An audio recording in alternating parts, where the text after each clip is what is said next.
All right, cool, man. We're live for the Zerda Ramirez Dimitri Bivol fight. Obviously, I'm with Legend. Introduce yourself, bro. It's your boy Tafini, aka the Legend. I got the corner. I got the podcast called In This Corner. So check me out. Got it on the shirt. When did you get those shirts printed? It's a lady that lives like a couple cities down from me, and she made them for me. Cool. So, did you watch the fight before? Or this the first fight you started watching? Uh, I actually had it on like since it started, but I wasn't really into it until the last fight came on. Yeah, the last fight was a good fight. Zelfa Barrett, he fought Rakamov for the IBF strap. It was a decent, it was a decent card for me. It was a decent fight to me. I thought Zelfa Barrett done well, to be honest. He fought a very top opponent. And Rakamov, who's fought at world level, obviously against Jojo Diaz, his most notable opponent, and he did well today. I think he was a bit unlucky. I think his legs went, but he was definitely up in the fight. He scored a knockdown also, but I don't exactly know why. His legs just seemed to go. I don't know if he was tired or if he got an injury. It reminded me similar to what happened with David Hay against Tony Belly.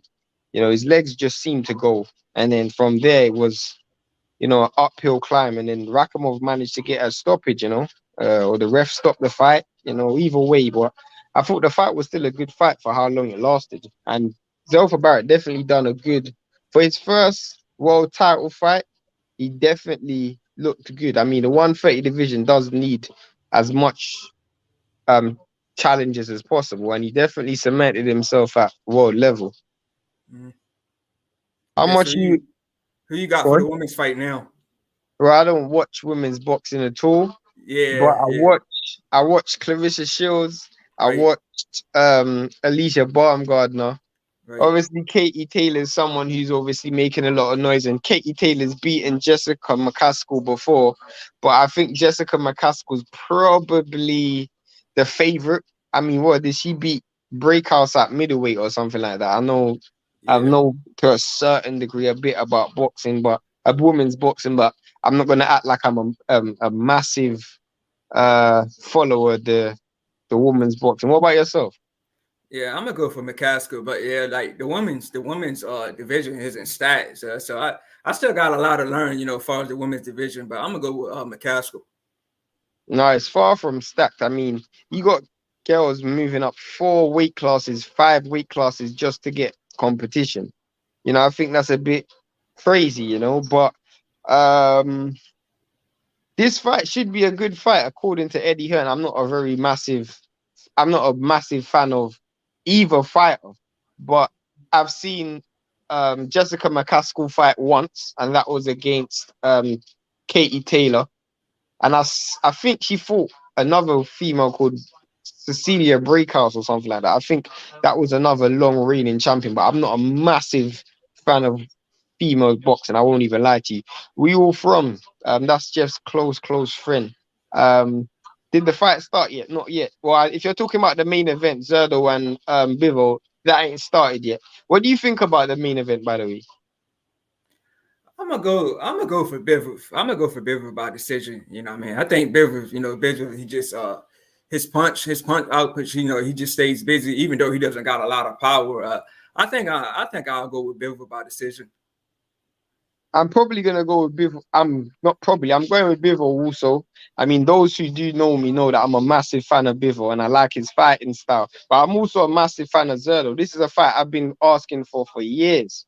Right. Literally years. As soon as Zerdo moved up to 175, I wanted to see him fight either Bivol or Beterbiev. You Right. know, So why um, why you think this fight didn't get a lot of attention, like a lot of press? Like it bro, just didn't. that's what I was literally about to say. That's why I'm live right now. I'm really live for fights. But because people aren't covering this fight, I feel like I have to cover it because this is a fight that I have always wanted, probably for the last 4 years or so, maybe last 3 years, or as long as what? When did he fight Carl Pence? Probably 2019. So since then, and we didn't get it. So because of that, I'm deciding to cover it. And I don't know why other people don't want to invest into this sport and invest into this fight in particular, because it's one of the best fights of the year. Definitely one of the best cards of the year also. So it's just Yeah, disappointing. But right. it's It's just two undefeated a fighters lot of too. fans aren't boxing fans. You know, they're just, you know, fans for when it's convenient. Yeah.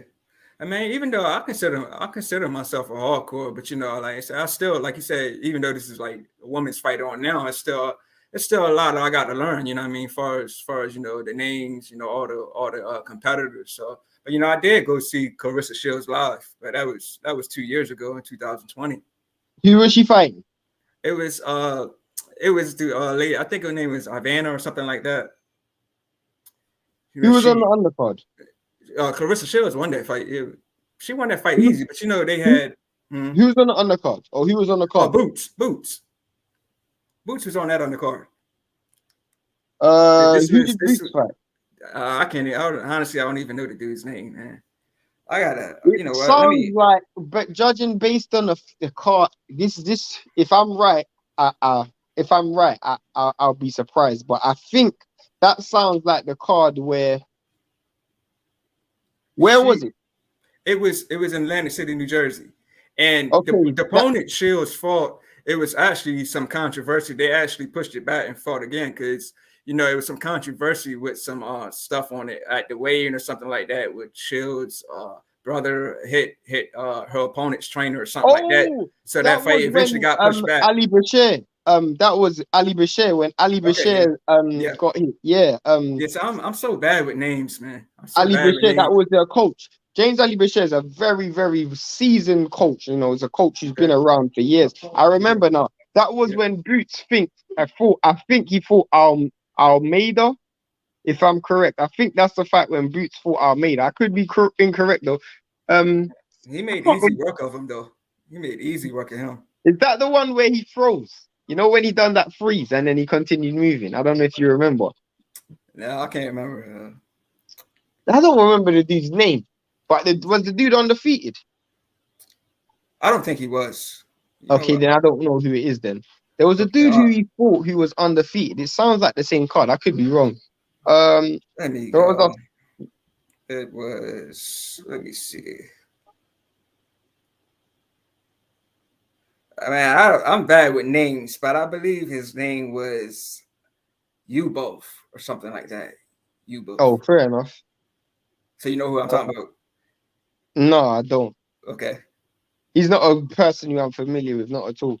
Um, again, I'm not a massive fan of women's boxing. I don't want to be overly critical because this is supposed to be two of the best fighters in the division, but it's very, very not. It's not pleasing on the eye technically from what Jessica McCaskill's doing. At least, I mean, she is doing her best to get punched in the face because I don't know where she'd have learned this high guard or defense from, but wherever she learned it, whatever coach she's paying. This is a terrible, terrible display of defense. I mean, I don't even know if she's even looking. I swear to God, I'm being so honest. I'm being so honest. Watching these two fight, Jessica McCaskill looks like she's blind in one eye. I'm dead serious. Mm. Yeah. So Cameron's undefeated. Yeah, Cameron is undefeated. She's Cameron is undefeated. undefeated. I Okay. gotta read this comment. This comment's funny. Hey man, what's your thoughts on Bob Arum's beef with Mike Hoxard regarding the 10-man maths debate? I've never heard of that. I've Yeah, I can't speak on um that either. yeah.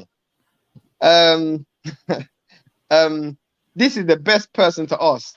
YSM Sports. This when you want to know anything about boots, this is globally anyone. Anyway, by the way, shout out to YSM because he just got a article written on him by the New York. I can't remember who it was. YSM put the link in the chat of who posted who done the article and where people can actually read the article because it's rare that YouTube channels get articles written on them, especially by big publications like yourself, by like the one that wrote you up. So I don't want to misquote the publication. So if you could put it in the comments, that'd be dope. But this is the best person to ask anything about boots. or his YSM, Yeah, and he said Damian Fernandez. So yeah. I I'm think assuming that's who you're talking about, or that's definitely who you're talking about because I'm a pretty sure YSM would have been in the building for that fight.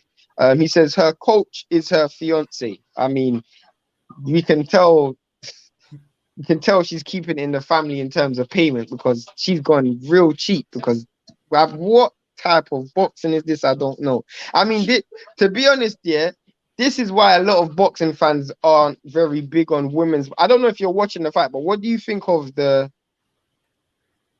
yeah, it looks like they're trading. It looks like they're trading good, but like I would say what is it? Third round. I would say it looks pretty even so far. Well, I mean, it's very difficult to score because no one's Yeah, doing anything that impressive. they're swinging wildly. But it's just McCaskill just looks so weird when she fights. Like she just dips her head down. She doesn't look like she's looking at the target at all. I Right. mean, her punches just come from all over. Oh, it's really, really difficult to watch. Again, no offense. I'm here for the Bivol versus Ramirez fight. I don't know why they didn't put Zelfa Barrett as co-main event because that was a good fight. I mean, I'm a big fan of women's boxing when it's a good fight. You know, Right. when Katie Taylor fought Amanda Serrano, that was a good fight. When Clarissa Shields fought Savannah Marshall, good fight. When Alicia Baumgardner fought Michaela May, a good fight. This is not Yeah. a very good advertisement for women's boxing, but we'll move. Um, Yeah, but the Jack 15th, says, yeah. is he on live? Also would appreciate a shout. Is who on live? I don't know who he's talking about. Who's he referring to?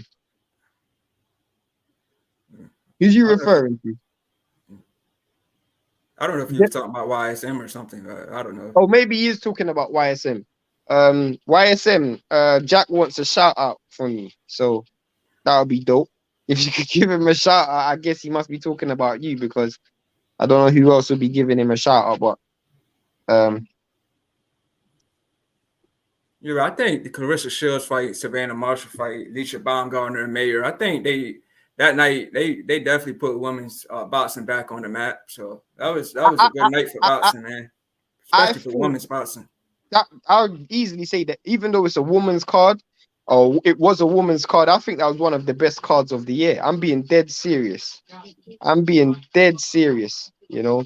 Um I thought Clarissa Shields and Savannah Marshall fight was a real good, entertaining fight. And then I thought Alicia Baumgardner was a technician. It was a technical, real tight, tidy fight, real clean fight. Not a lot of clinching, not a lot of low blows or messy fighting. You know, it was real Right. clean. You know, and two good fights to advertise women's boxing. You know, I think women's boxing has had an amazing year just in general. You know, we've seen Mhm. some real big fights. So it's a bit disappointing that we're getting this today, but we'll move. Um, Salute to my guy Jack. I don't know how to pronounce your surname, so I really don't want to offend you. But YSM's giving you that shout out, and trust me, that's a collector's item because this dude's real. What are you up to? 24,000 subscribers now, so you're real big in the game, and everybody's quoting you everywhere. You know, we had one of the biggest journalists in the sport quote YSM a couple weeks ago, which is dope. Credit to you, man. And he's dropped the link to his last article. I mean, to the article that was written by the New York um, publication. And if you want to read that, and I suggest everyone read it because you rarely see YouTube publications get articles written on them. But the reason why he got his article written on him was because of how much work he's done in the sport recently, you know, covering the entire country in America, to be honest, because even when he ain't there, you might as well say he's there because he's still getting great content. So shout out to YSM, man. And he's always supporting the channel. So respect Yeah, to him. yeah. If he was at the Gary Russell and Mark Messiah fight, then we were in the same building. Because I remember from the very first podcast I done with y'all, from what I understand, YSM was there at that fight. So I was in the building too. I just didn't never know who he was at the time. Yeah, man, he's a good person to network with and know, man, because obviously you're a person who's just starting in the boxing media Mm-hmm. circle. So he's a good person to know because he knows a lot of dudes and he's very ambitious, and he'll tell you exactly where you need to be and what you need to do. Trust me, hit him up on on Instagram. He's not he's not one of those dudes who's difficult to get into contact with. Like, if you genuinely need anything, just literally just say you're Jeff's dude. I guarantee you he'll literally just do it off the strength, you know. So hit him up, man. Legend. He's a real good person to know, and he's a real genuine dude. He's from Philly too, right? So he's from Philly. Yeah, he's from Philly. When I was in Philly, he showed me around. He brought me to all the the best gyms when I was in Philly. So shout out to YSM again. What was I gonna say? On the Bivol and Zerdo fight, you know, what do you think, based on what you've seen, is the biggest thing that Bivol has to worry about in terms of like a threat that Zerdo can pose? I mean, I think he should be careful of his power. You know, he's got a lot of KOs, like 40-something fights, right? So I think he needed to be careful of his power. But you know, he made easy work of Canelo, and Canelo is a power puncher. But of course, Canelo moved up for that fight. So I think more than power is the volume, because Zerdo's got that style where he makes fights real messy. You know, he will walk through shots to land his shots. And Bivol's a real clean fight, and he likes to keep fights clean. So on the judges' scorecards, when you're seeing a dude who's throwing 5, 6, 7 punches, he might not be landing those, but it sometimes is eye-catching for the judge. But I do think Zerdo's biggest problem is going to be the footwork. When Bivol starts to pivot left and right, circle, maneuver around, Zerdo's going to have a bit of a struggle to cut off the ropes, cut off the distance and get him onto the ropes. And I think that's probably going to be the biggest, his biggest problem. Right. Yeah, I agree with you. Yeah. So they got Cameron winning on the unofficial score. I mean, to be fair, I can see why they got Cameron winning, because, I mean, McCaskill, she's having I don't know if this is just an off night or she genuinely fights like this, but it isn't a very impressive performance. At least Cameron is very, her punches are much more pleasing on the eye. They're much better to do, like, in terms of technically they're thrown much more correct. At least she's got her eyes on the target. When people say they need women's boxing to have 3 minutes, genuinely, I do agree with that. In this fight, I'm glad it's 2 minutes. Because I don't think I could watch 3 minutes of this. I won't even lie to you. It's not very pleasing. Yeah, McCaskill, she got a big knot on the head too. She does.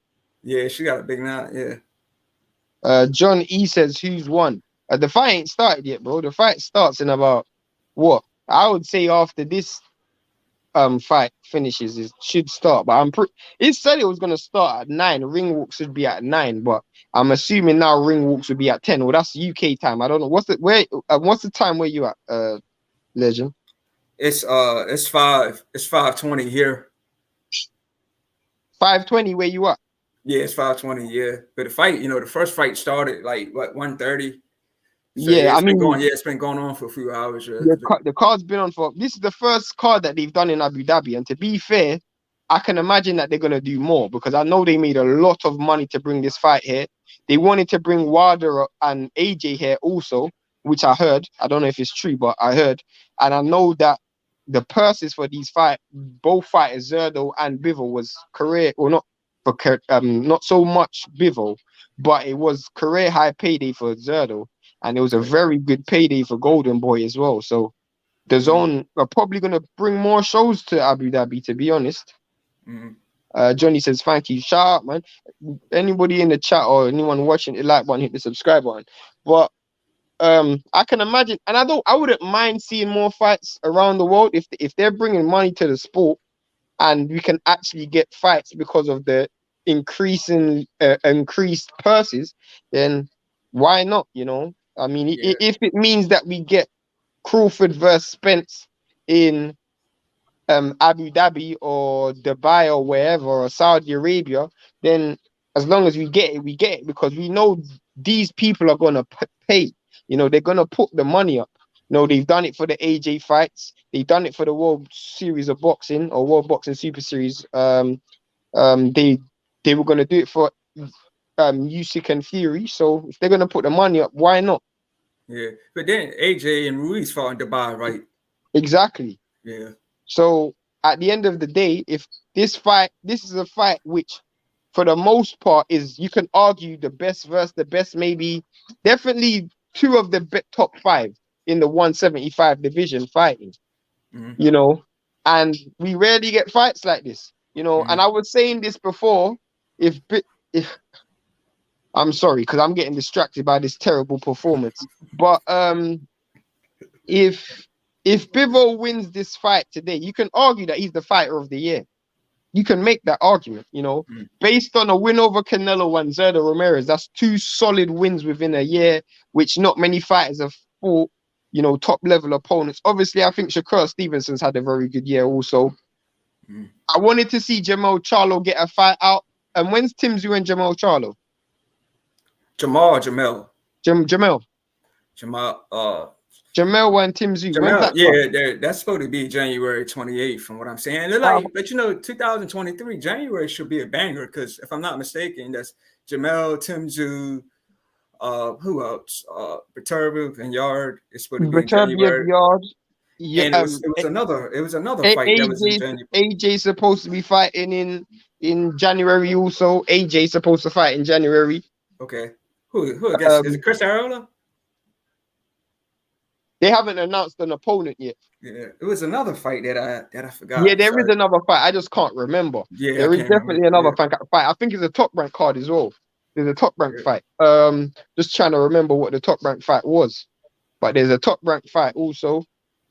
Speaking of top rank, it looks like Lomachenko's gonna fight Devin Haney. So yeah, I got Haney in that if that happens, man. I got Haney, man. I think Loma is on the downslide, you know. Even though he won against Ortiz, man. Ortiz did one hell of a job. Like, he looked big, like, yeah. Man, to me, Loma's on the downside, but he does got the best footwork. But you know, Haney, to me, Haney's too big. You know, he's got Haney's big, man. I saw him next to Lomachenko. He looked like even Lomachenko was like, Lomachenko said, you're not lightweight, you're heavyweight. You know, he looked huge. Or maybe that, because you know, like, you know, fighters can blow up in weight, you know, in between fights and stuff like that. But he just came off the fight with Cambosis. Yeah, he fought like 2 weeks ago. So I can't imagine that he's blown up that much. Right. Is her nose busted? It looks like her nose is busted. Cameron's nose looks like it's busted. Yeah. But another thing, man, a lot of times, like, you know, fighters can make weight for a fight, and then on fight night they can be 15 pounds bigger. Sometimes 20 pounds heavier, right? You know, sometimes even more. But I don't even know how Devin Haney's still making weight. I mean, he can't have that much fights left at 135. Right. I mean, I saw him on the scales for his last fight, and he looked like he looked like 50 Cent in that movie. You know that movie that 50 Cent was in when he was he had cancer. Yeah. He looked just like that. Literally, he just looked sick. And it's just not healthy for you to rehydrate and cut that much weight in a day. You know, it's just not healthy. And the methods that they do, you know, I don't know if you know some of the methods that they do to cut weight, you know, going days without eating, going in the sauna and stripping themselves of water, weight, everything. It's real. But from the 15th, man, the Devin Haney and Cambosis fight was the only one I didn't see. I seen all the other cards on the 15th except that one, because I was actually on the the Caleb Plant Durrell fight, and when I switched over to Haney and Cambosis, it was already on like the 8th round, so I missed half of the fight. So I just switched back over to, you know, Plant Durrell. Yeah, because Wilder was, what's it called? Wilder was fighting that night, but that wasn't much of a fight because it lasted 35 seconds or something like that. Yeah, that's not $80 worthy for a pay-per-view. You know what I mean? To be over in the front. I mean, I know it's Wilder, but still, man, I would expect it more. But I felt in my heart that Wilder would have got the KO in the first round, because, you know, Haney is just look. You should have put some money on it, man. You should have put some money on it. Yeah, for sure. We're 2 rounds away from this fight being over, and I hope the main event ain't a long turnaround. Sometimes you get these long turnarounds, like 30 minutes, an hour. I really don't want to see that. Yeah. Yeah, it's always a while before the main, before the main event. Commentators talking, they show you the previous history, the fighters, training camp, stuff like that. So who knows? I expect Bivol to win, but I do expect a tough fight. I do think at times Bivol's gonna actually have to dig down and show something different, because at some point in this fight, Zerdo Ramirez is gonna let his hands go, and he's gonna take 2 or 3 to land one or to get his shots off, and that's what Bivol's gonna have to worry about, because for the first time in a while, Bivol's not gonna really have to worry about finding his opponent, because his opponent's gonna be right there in front of him. Canelo had much better head movement. He ducked down. He was shorter. He's just got much better evasive skills than Zerdo Ramirez. Zerdo Ramirez is gonna be there. He's gonna be, as Jeff says, he's gonna be 12-30 all night. Straight up and down. Well, I know he beat Jesse Hart 2 times, right? Yeah, he beat Jesse Hart 2 times. What? Jesse Hart caused him problems in some of those fights as well, because Jesse Hart just generally is quite athletic with his feet across the ring. And a fight that I've always wanted to see was Jesse Hart versus Marcus Brown. I've always wanted to see that fight, because Marcus Brown hasn't fought since he lost to Beterbiev, right? No, because when you lose to Beterbiev, you're not the same. So I'm not surprised by that. He had a bloodbath. His face was a bloodbath in that fight, from what I remember. John Manziel says Hellenius took a 9 million dive. I don't think he took a dive. I just think that, and John, I haven't seen you in a while, so good to see you in the building. But I don't think he took a dive. I just think Wilder's just got that type of power.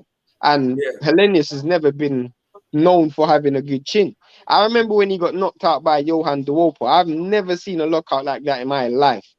He got washed up by Washington, man. I was shocked about he got knocked out by Washington. Like, to me, Washington's a bad fighter at this point. I actually covered that fight.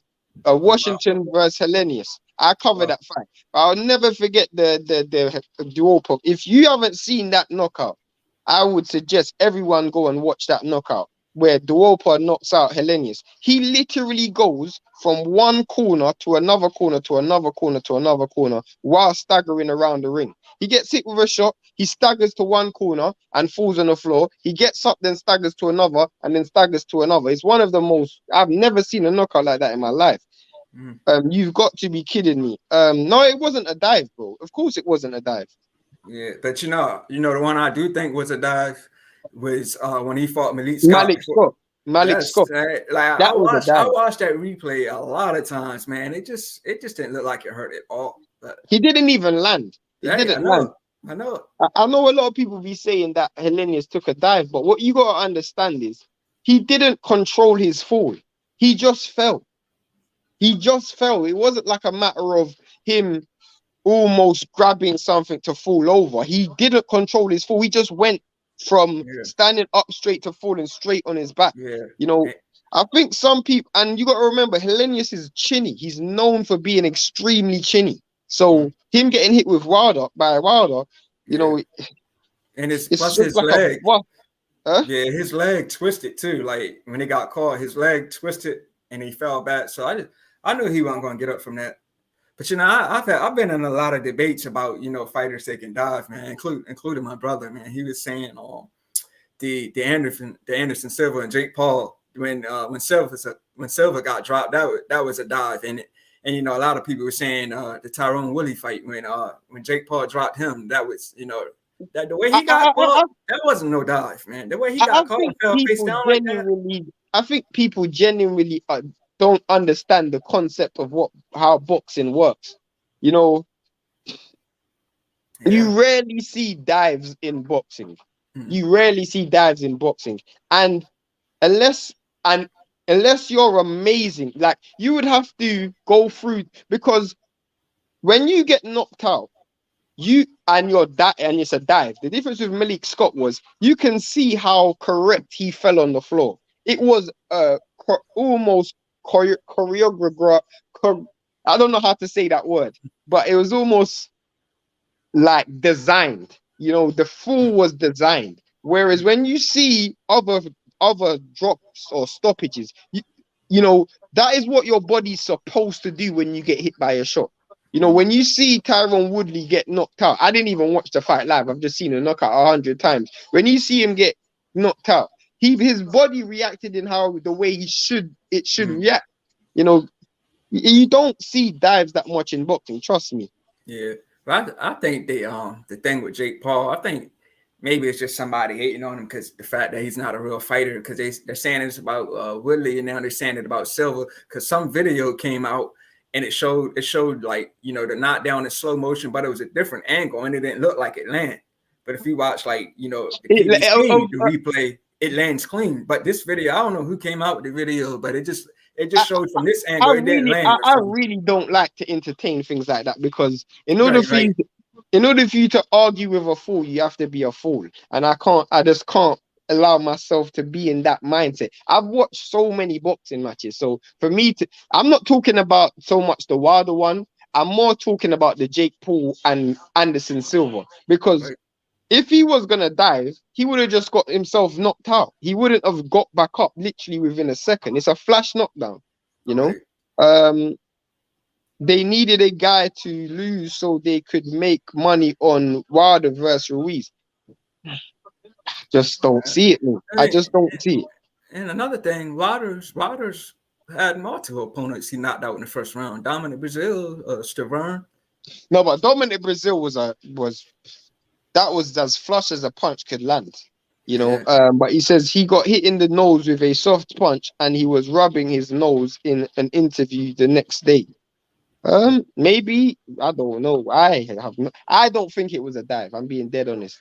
First round, that was so weak, just like Malik Scott.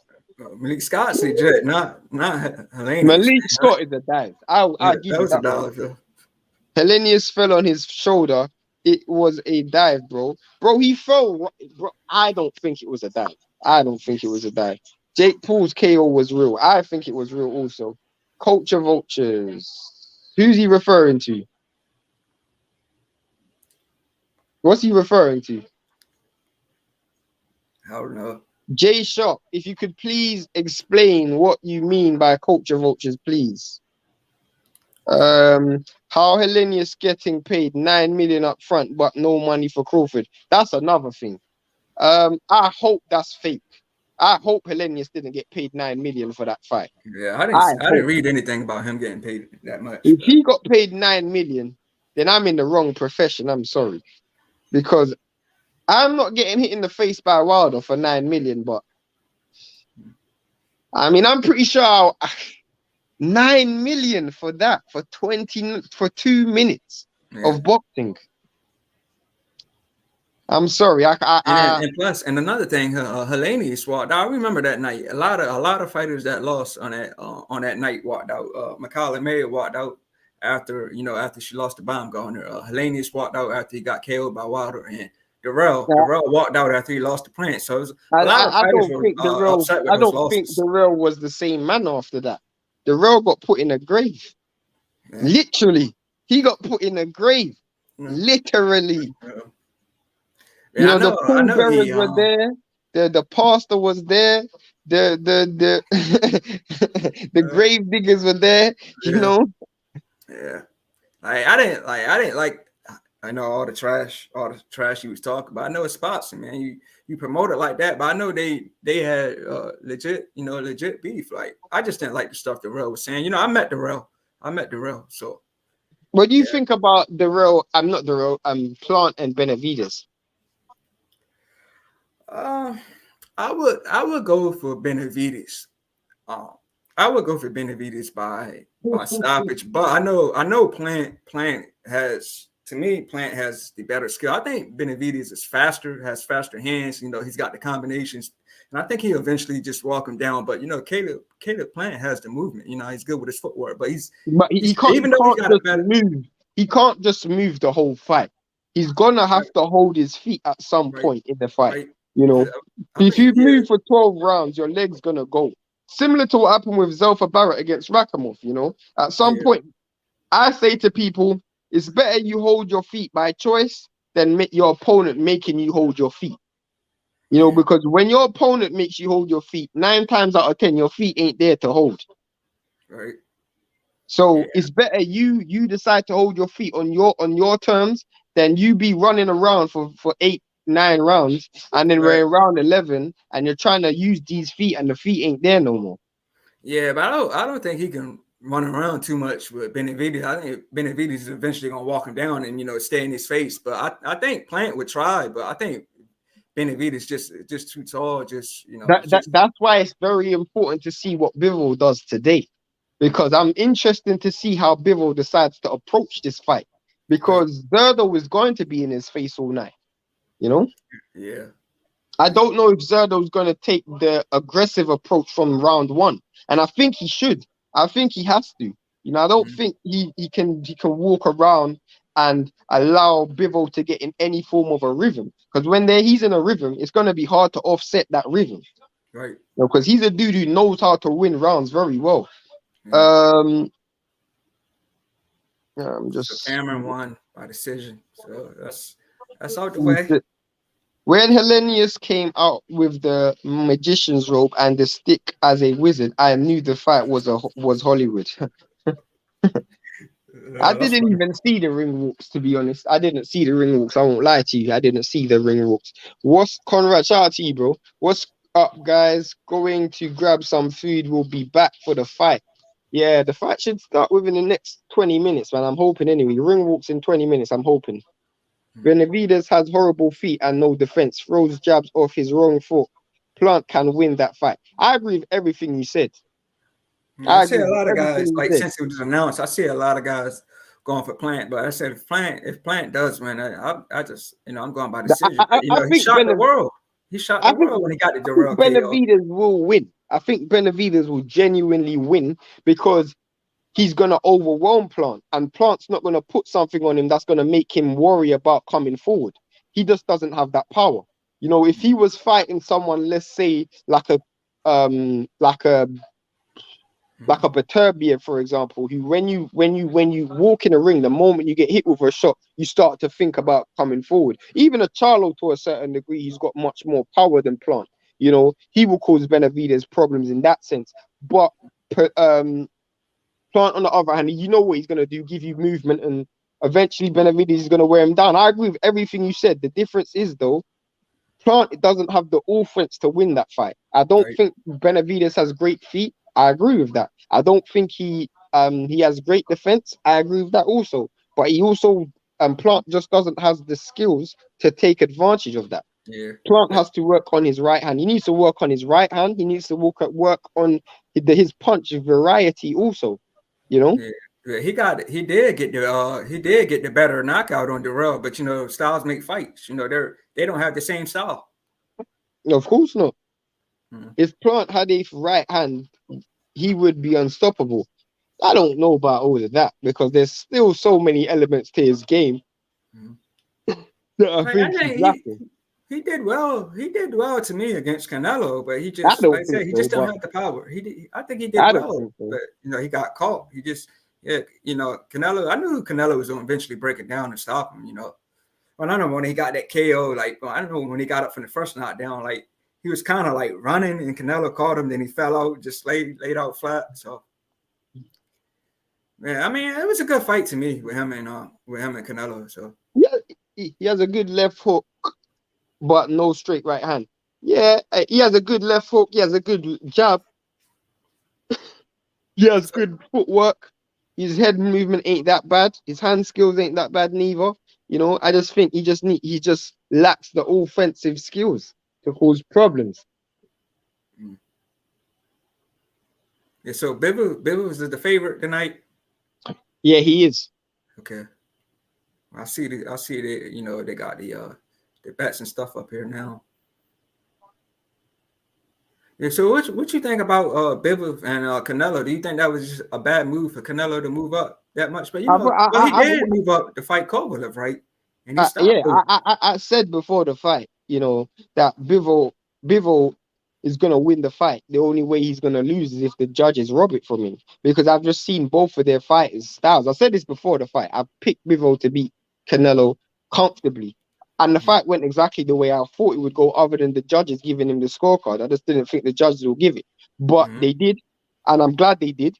Um, Boxing doesn't need more negative headlines anymore. But genuinely speaking, um, I just always thought stylistically Bivol was the wrong person for him. And I thought Bivol was the wrong. At some point, you got to reach your ceiling in terms of weight classes. And I think 168 is that ceiling. I think for the right fight at 175, you can take it, but not for every fight. Yeah. Yeah, so yeah, but Canelo moved up to fight, Bivol. Yeah. I mean, it was already something he'd done before, right? Because he fought Kovalev at 175. He fought Kovalev at 175, but what people forget is not only was Kovalev on some people's scorecards winning that fight, but Kovalev was coming off a knockout loss to Alida Alvarez and a really tough fight with Anthony Yard. He fought Anthony Yard at the end of August, Yeah, and and he had a y'all got shot by a jab in that fight, from what I remember. yeah. But he had a tough fight though. Kovalev had a tough fight. Yeah. It was a tough fight, and then he had a tough fight with Kovalev with Yard at the end of August. And he fought Canelo in October. So he didn't have much of a camp. And also, if those people who didn't know, also was the fact that he had a case going on at the time as well, some crazy case that I don't want to get into. Okay. But he had a case going on at that time. He had a same day weigh-in. He had to weigh in on the same day that he a rehydration weigh-in. Canelo even said that himself. That he had a same day rehydration clause. And he was still up on the cards, on many people's cards. After all of that, after getting knocked up by Alvarez, after having a tough fight with Yard, after having about 8 weeks to recover from the Yard fight, to go in there with Canelo, and you're still up on the cards, and you had the same day weigh-in, you didn't even get to rehydrate properly. I mean, I thought that Canelo didn't have a good performance against Kovalev, to be honest. I didn't think he did. Okay. He has a good left. Oh yeah, we read that already. He fought well on the inside against Uzcategui. He did, and credit to that. But I mean, Uzcategui isn't Benavidez, is he? Bivol is a great fighter. He doesn't get enough props. I mean, you definitely can't say that from me, because I mean, you speak to anyone who ever knows me, you know that Bivol for years has been one of my favorite fighters. I've got a post of I've got like 4 or 5 articles of Bivol that I wrote in 2019. One of them was about Bivol versus Zerdo Ramirez. Another thing, Bivol first came on my radar when he was about 7-0. And he had a face-off with him and Andre Ward. Andre Ward was still champion at the time, and he was Andre Ward's number one contender at that time. I think he was about 7-0, 8-0, and they had a face-off in, I don't remember what gym it was. And ever since then, because Andre Ward was one of my favorite fighters growing up, and I remember ever since then, I just remember watching this dude, and I wanted Bivol to fail. I remember watching him fight, Isaac Chilemba, Sullivan Barrera, just thinking that he's gonna fail. And then he just made a believer out of me, just watching him. And then he became one of my favorite fighters. Literally, he became one of my favorite fighters. And I told everybody he will beat Canelo. Everyone. Literally before the fight, I told everyone he will beat Canelo. I was not surprised at all that he won. I was just surprised that the judges gave it to him. Canelo stopped using his jab for like 5 fights, and it caught up to him. He could never beat Canelo. I had Bivol. But from what I remember, he fought what's the guy's name? John Pascal. I could have went to that fight because I go to fights a lot in New Jersey. So, but I think by the time I even found out it was in New Jersey, I would have got tickets if I knew ahead of time. But yeah, but after the fact, after I seen that fight, that's when I found out it was in Jersey. I would definitely have went to that. Yeah. No, Kovalev had won the rematch against Alida Alvarez. Yeah, I know he won the rematch, but he didn't. He got knocked out. My point was he got knocked out, and then he got a rematch. Regardless, my point was still remains like he had been knocked out. So the vulnerabilities was already there in Kovalev. He got knocked out by a leader, Alvarez. He did win the rematch. It was a 12-round unanimous decision. He won every single round. I remember that. I remember that was January of 2019, I think. January of 2019, I think. And he fought was it 2019, 2018? I could be wrong, but it was definitely in a January. But yeah, he did get knocked out by a leader Alvarez, regardless. Marta says Canelo is steroid. Canelo lost fight against Golovkin. I don't think he lost the fight, but it wasn't a very good fight from either fight. I thought both fighters were poor. Canelo is a maggot. You can clearly see this dude is not a Canelo fan. Toshi says he's questioning you, Marta. I want to see a little bit of a debate. He said, "What? Hey there, Shane. Shout out to you, Toshi, my guy. What's up to you? Good to see you covering the fight. Listen, I'll tell you the truth. I cover sports, cover the fights that entertain me, and I saw that no one was covering it, so I thought to myself, I have to do this fight justice because this is one of the best fights of the year. And me, I see myself as partly responsible for this fight happening because I was calling for this fight 3 years ago before everybody else was. So because of that, it would be stupid of me not to cover it. Frustrada means frustrated. He says no. Yeah, I don't know what these guys are talking about. I know you liked Bivol, but people were calling Bivol a nobody. I know. I got that the most, bro. Somebody done a video in direct response to me. I'm not gonna say their name. The person knows who they are. They done a video calling Bivol a plain hoagie, and they said they personally name dropped me. And I was telling everyone Bivol's gonna win this fight. Nobody believed me, and people were saying it was just because I was hating on Canelo. But it's because I've been watching Bivol for years. I've been watching Canelo for years as well. And stylistically, you can't beat him. The ring walks are going on now, so that's fantastic. For Tardem, man, read slowly and carefully. Understood. Yes, January 2019. Exactly, bro. I'm a boxing encyclopedia when it comes to these dates. I'm joking. I know I just made the switch up to be fun. You must be frustrated. Why are you calling Canelo a maggot? Thank you. They're going back and forth. Definitely a great fight. Underrated fight here. Zerdo is a true story. Definitely. I mean, what Verdo's what 44-0. You know, he's chasing Floyd Money Mayweather. I mean, he could probably beat Floyd Mayweather if he decided to continue with the level of competition he's been fighting in the last couple years. I mean, who's he fought? Tommy Carpensi. He fought. Yeah, I was gonna mention that too about Carpensi. Yeah, he fought Carpensi. Who's the other dude he fought? He fought Gonzalez. I think that's his name. He fought Sullivan Barrera. At 175, I think that's it. I mean, at 168, he fought Abraham. He fought Vlasov, which is a good win. He got Vlasov's a real good fighter. Vlasov's who Joe Smith beat to the 175-pound champion to become 175 champion. Zerdo beat Vlasov. And I think he beat Abraham, he beat Vlasov, he beat Jesse Hart twice. So he does have decent names on his resume, but he doesn't have anyone on Bivol's level. I bet on Bivol also for a plus 400. Wow. I wouldn't bet on this fight. Now I'm actually getting quite excited, so bear with me, you know. I remember Carpensi losing bad to Adonis Stevenson. Yeah. Carpensi's had some real bad losses in his career. But then I also remember Carpensi dropping Volzik. You remember that? When he dropped Volzik in the first round. Right, yeah. But a lot of people don't know this. I seen Adonis Stevenson years ago, and he got his very first loss. But I know he's had he had that bad knockout. You know, he basically ain't been fighting since. You know, but yeah, I seen him when he got his first loss. This was years ago. Man, I seen a lot of guys. You know, I was telling G5. You know, I was there when Sean Porter debuted it, and I was there at Sean Porter's first fight. This was back in 2008. I was there at Sean Porter's debut fight. Yeah. So I've seen, and Gabe Rosado. I know a lot of people don't give credit to Gabe Rosado, but I seen Rosado fight on TV back in like 2009, and he's still fighting. You know, so he's been in the game a long time. I know he's Now, got a lot of losses, but Gabe Rosato's a veteran. He's a Gabe legit Rosado, gatekeeper, man. You know who Gabe Rosado reminds me of? Derek Chisora. Derek Chisora, yeah. Yeah, they've just been around the block, bro. Right, and they're gonna go in there and they're gonna give a good fight. That's who Gabe Rosado is, bro. Right. Yeah. I remember when Gabe Rosado fought Gravatsky, and he literally just gave up the first half of the fight.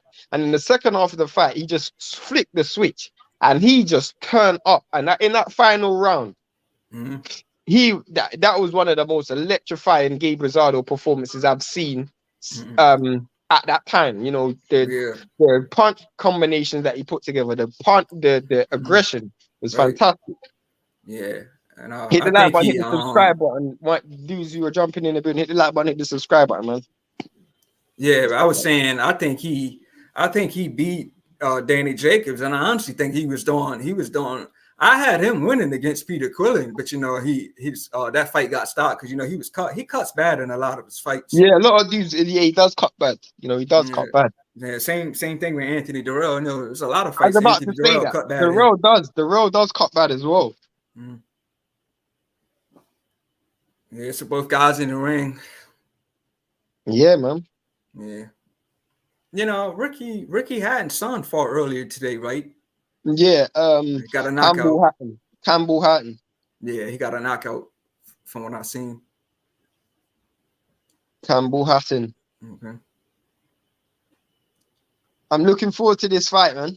Yeah. Looking forward to this fight. After watching the first 2 minutes or so, I should be able to see what type of approach Zerdo's coming in with. If Zerdo comes in with the out-and-out aggression from round one, just applying pressure, landing big shots, loading up, coming with volume, then it's gonna be a good fight. If he decides to be a bit more circumspect, then I think Bivol's just gonna sweep it.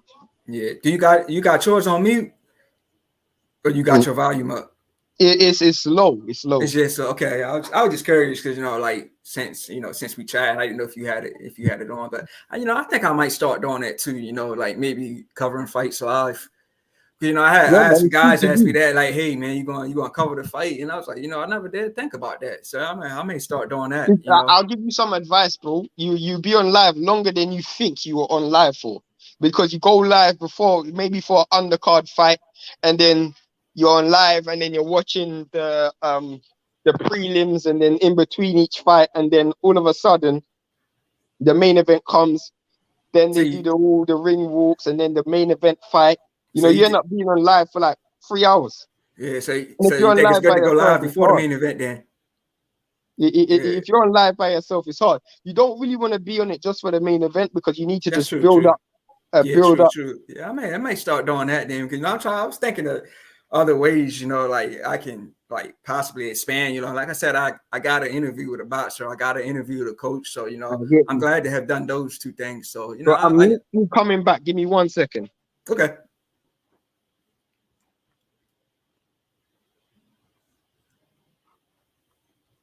And so everybody tuned in, you know, Bivol and Ramirez is in the ring. You know, they just doing the announcements.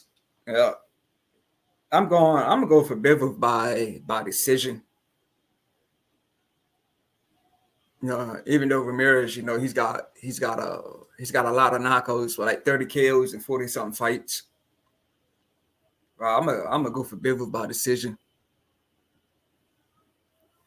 And I said, everybody tuning in, you know, subscribe to my channel, India's Corner Podcast. Man, that's something I'm definitely thinking about doing. You know, I'm gonna start going live, you know, for some of these fights.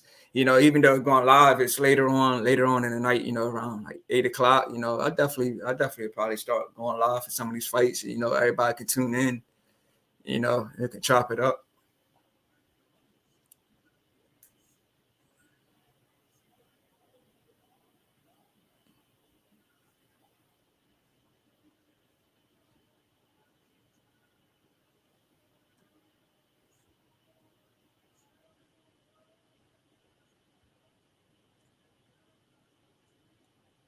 So later on tonight, we got a lot of cards later on tonight. You know, the Showtime card.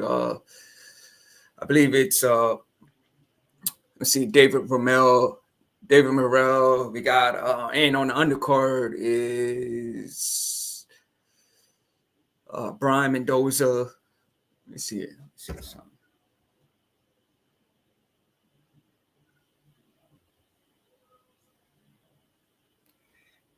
Yeah, so we got Jason Rosario versus Brian Mendoza, and Nathaniel Gallimore returns. Yeah, I'm back. Sorry about that. No, I mean, I was just talking to people. I was just talking, try to keep it going, for everybody that was still listening. I was It's telling cool, man. everybody, about the card We got later a on few tonight. people in the building right now, so shout out to everyone who's in. Hit the like button, hit the subscribe button.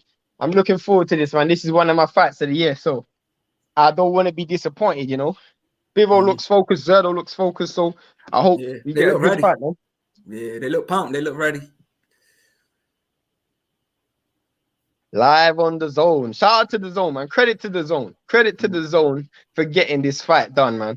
Because we rarely get fights like this. Zerdo looks massive. Yeah, intense stare down. It's crazy how you see Zerdo used to make 168 pounds. Yeah. Ramirez, they say he's a former middleweight champion. So super he moved up too. Yeah, he moved up and he's massive. Let's go. Let's go. Let me see who goes center ring first. They both looking to go center the ring straight away.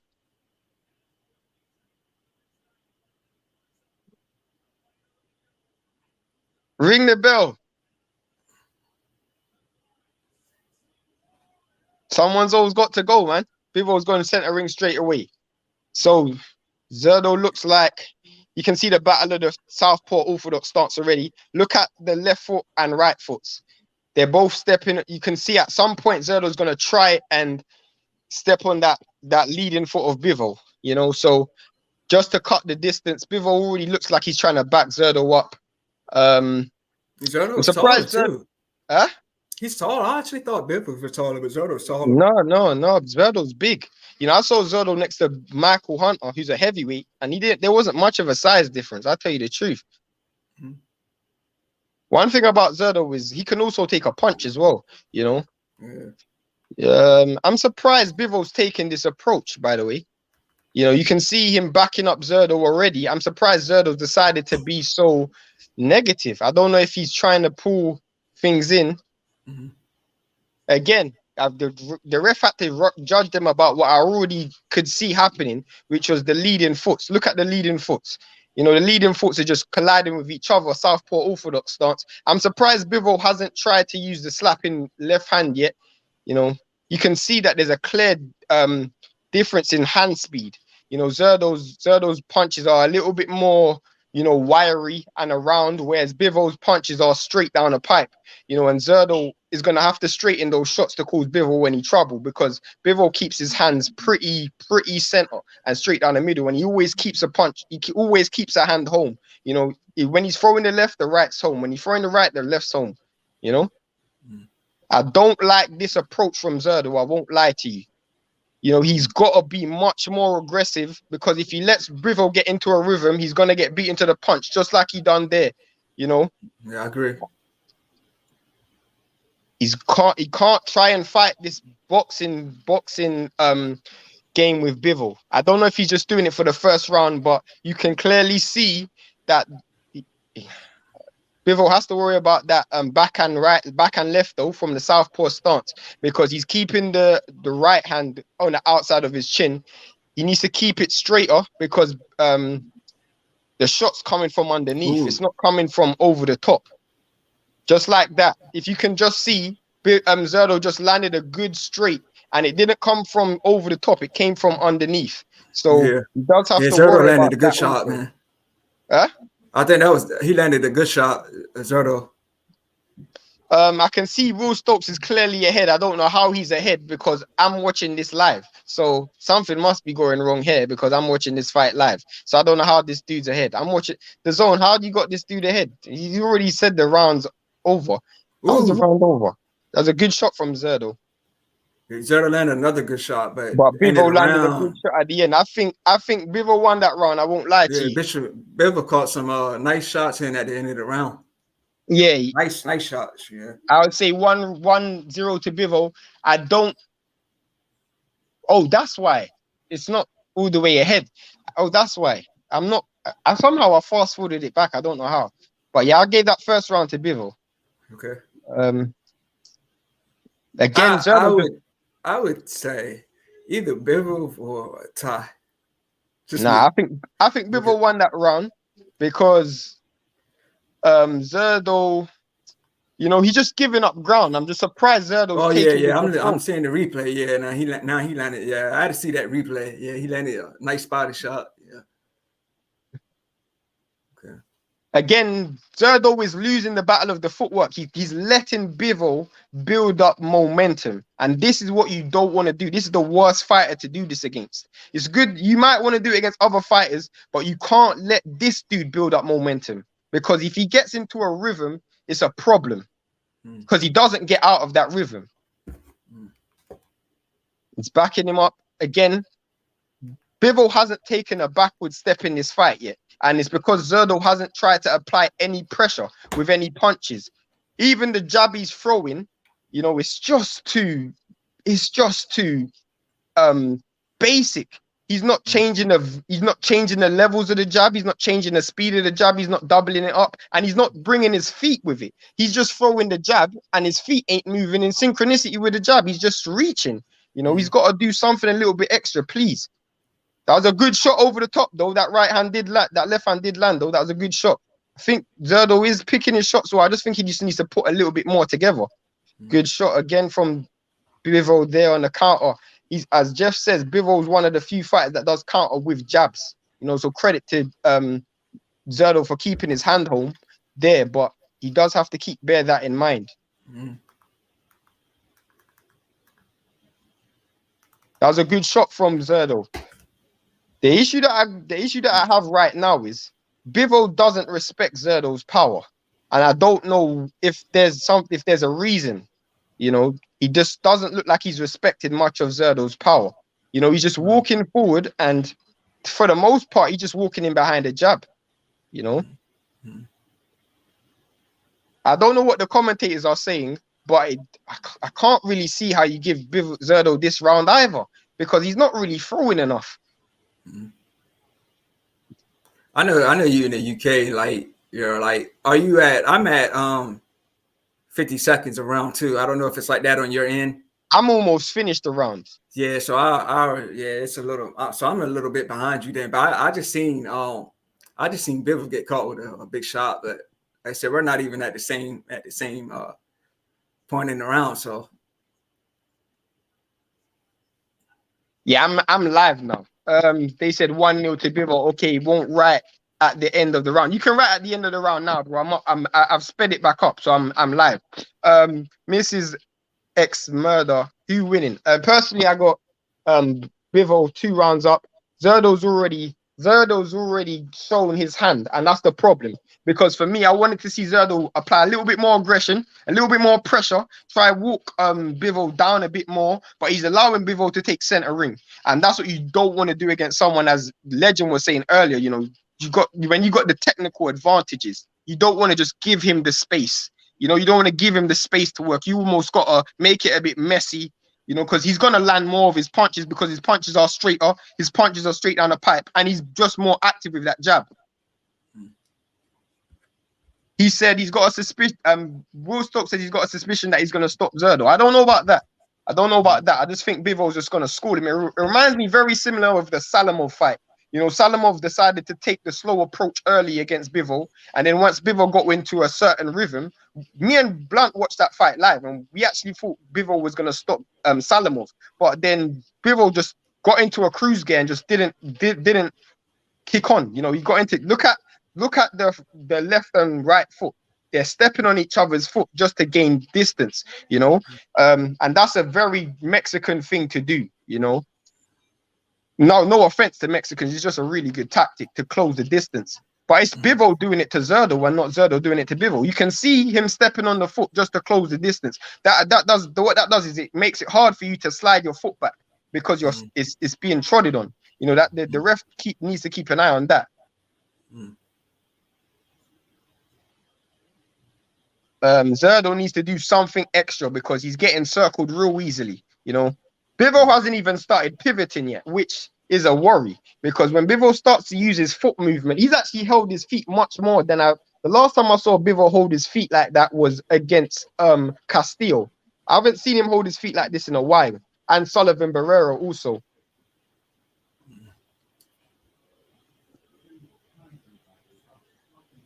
Zerdo is getting countered way too easy. He's getting walked onto the backhand, and he's not really taking advantage of the southpaw stance because he's not placing his feet in the right place. You know, he's allowing Bivol to center him so much, and he's bringing his shots around instead of straight. The only shot that I would be worried about if I was Bivol was the left hand that comes from underneath his eye vision, because Bivol actually doesn't cover it because his hand's on the outside of his face instead of center. You know, you've got to catch it here instead of catching it here. But other than that, I wouldn't be worried about anything else. You know, you can clearly see. You can clearly see Zerdo is just literally in a maze right now. It's like he's trying to solve a Rubik's Cube. He just can't break the distance. He's getting countered every time he throws, and Bivol's got the range already. Bivol's got the range already. This is a man who's got longer arms than him as well, by the way. Bivol has longer arms, but Zerdo is just not getting the range right. And he's not allowing his foot placement to take over. And me and Jeff said this at the start of the fight. The foot placement is going to be where he loses this fight. Nothing to do with his hands. It's just where he's placing his feet. He's getting centered way too easily.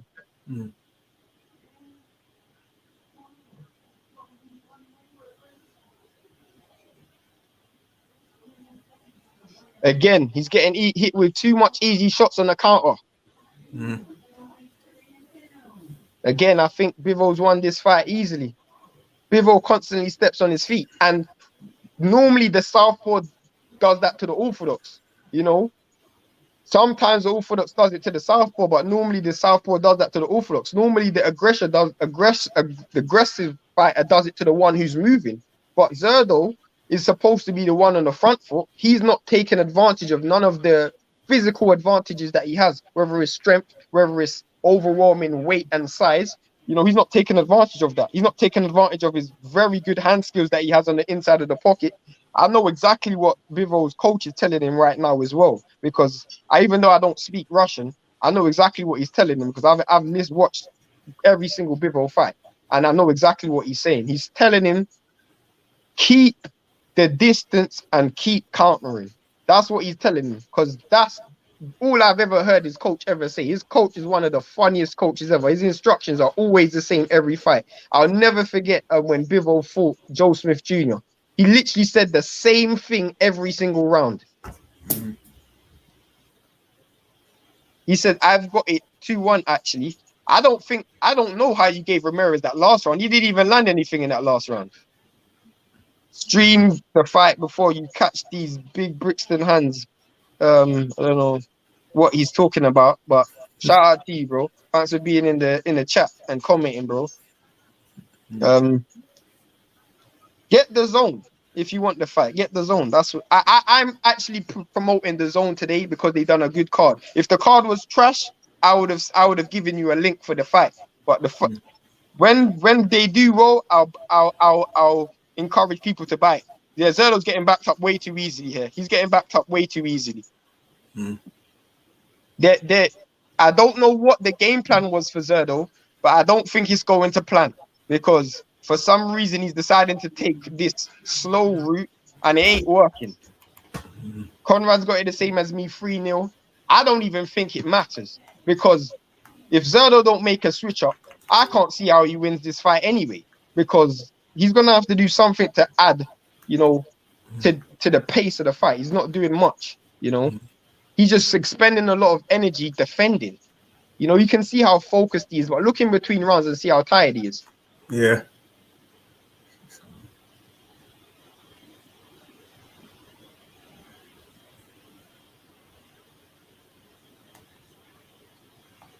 Bro, Conrad, don't give links, bro. I want people to actually go and watch this fight. I normally am the king for links, and I'll normally drop links in the chat, but I want people to actually go and support the zone because it's a good card. If it was a bad card, I would have given you a link, bro. But when boxing is giving me good things, I will promote boxing. When it doesn't, then I'll get then I'll find shortcuts. But there's no Is, shortcut today. is there any other cards you covered this year? What do you mean? Like, did you go live for like any other cards this year? Like, I went live for last year. I went live for maybe 20 something cards. This year I probably went live for maybe one or two. But last year I went wow, live for like 20 something cards. Me and Jeff used to go live for every fight that was on the prediction league. wow. Whether it was in Australia, whether it was in Japan, whether it was in America, the UK, we went live for it. Yeah, that's something I want to start doing then. Zerdo's not doing that bad in this round. I won't lie to you. He started the round poor, but he's not doing that bad. He's not landing anything, but at least he's staying out of danger. Mm.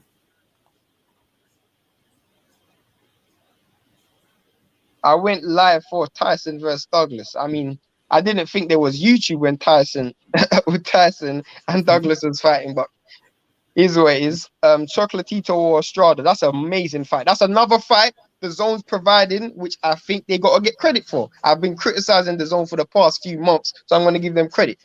You know, I think Chocolatito will win. Estrada's not been great recently. Even though Estrada won the last fight, I know Jeff thought Chocolatito won the last fight, but on the actual judges' scorecard, Estrada won. I think Chocolatito will win this one. Chocolatito won the first one as well. Chocolatito won the first one, so it's 2-1. It's 1-1, correct? Estrada's got one, Chocolatito's got one, correct?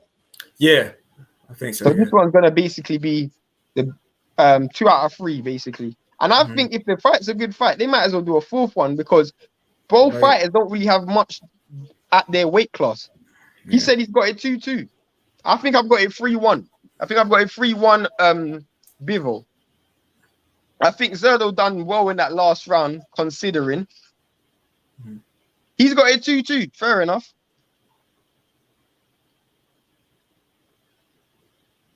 There's a lot of fights that go up to 4. Go up to 4 fights.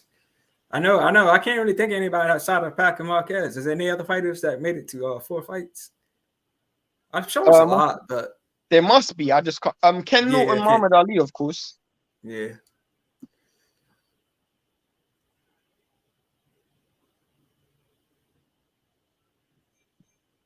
Zerdo's deciding to step up the pace a bit, so I'm hoping this. Zerdo's deciding to step up the pace a bit, so this should be a more entertaining fight. I expected this a bit earlier in the fight, but we'll see. Maybe Zerdo didn't trust his conditioning to do it for full 12 rounds. It's much more of a slower pace fight than I thought it would be. I think Zerdo's coming to his own a little bit more recently, but yeah.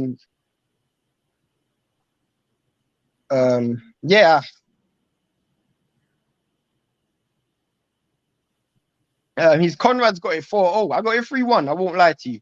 Zerdo done better than the last round, but not better than Bivol.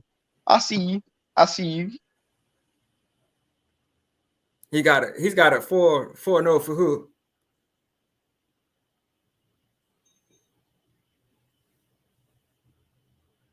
He's got a 4-0 to Bivol. Okay. Zerdo's stepping up the punch output, but he's definitely losing this round. I think this is a clear Bivol round. But he's trying to be a bit more aggressive, but he obviously understands that being aggressive means that you're more easier to hit on the counter. You know, as again, he does need to be like this though to disturb Bivol's rhythm. You know, Bivol just looks a bit too comfortable, even though it's, you know, he lost the last round, he still looks comfortable. Yeah, I agree. I think he looks comfortable as well. Yeah.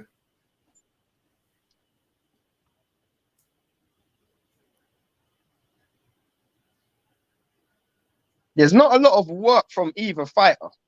Right. You know, but Bivol is definitely the more aggressive of the two. You know, he's backed him up to the ropes again. Right. Yeah. You just see the boxing skills is just way more superior than Zerdo Ramirez. That's why I wanted to see Zerdo Ramirez be a little bit more aggressive and not try to have a boxing match with a dude who's just way more superior in terms of skills. Yeah. I think Bivol Bivol's is more definitely won this composed. round. Bivol's He definitely looks won more this round. composed, and Zelda looks like he's really trying to win. But I think Bivol he definitely looks more composed. Yeah, John says he thinks they'll fight 4 times. I think if they fight 4 times, I wouldn't complain, especially if the third fight is a good fight, as good as the second one and the first one. I want to see it again. Bivol aggressive so far. Yeah, Bivol's been the more aggressor in the out of the two. I do suspect that Zerdo at some point is going to flick the switch because he's got to look at the scorecard and think he's down. I don't know.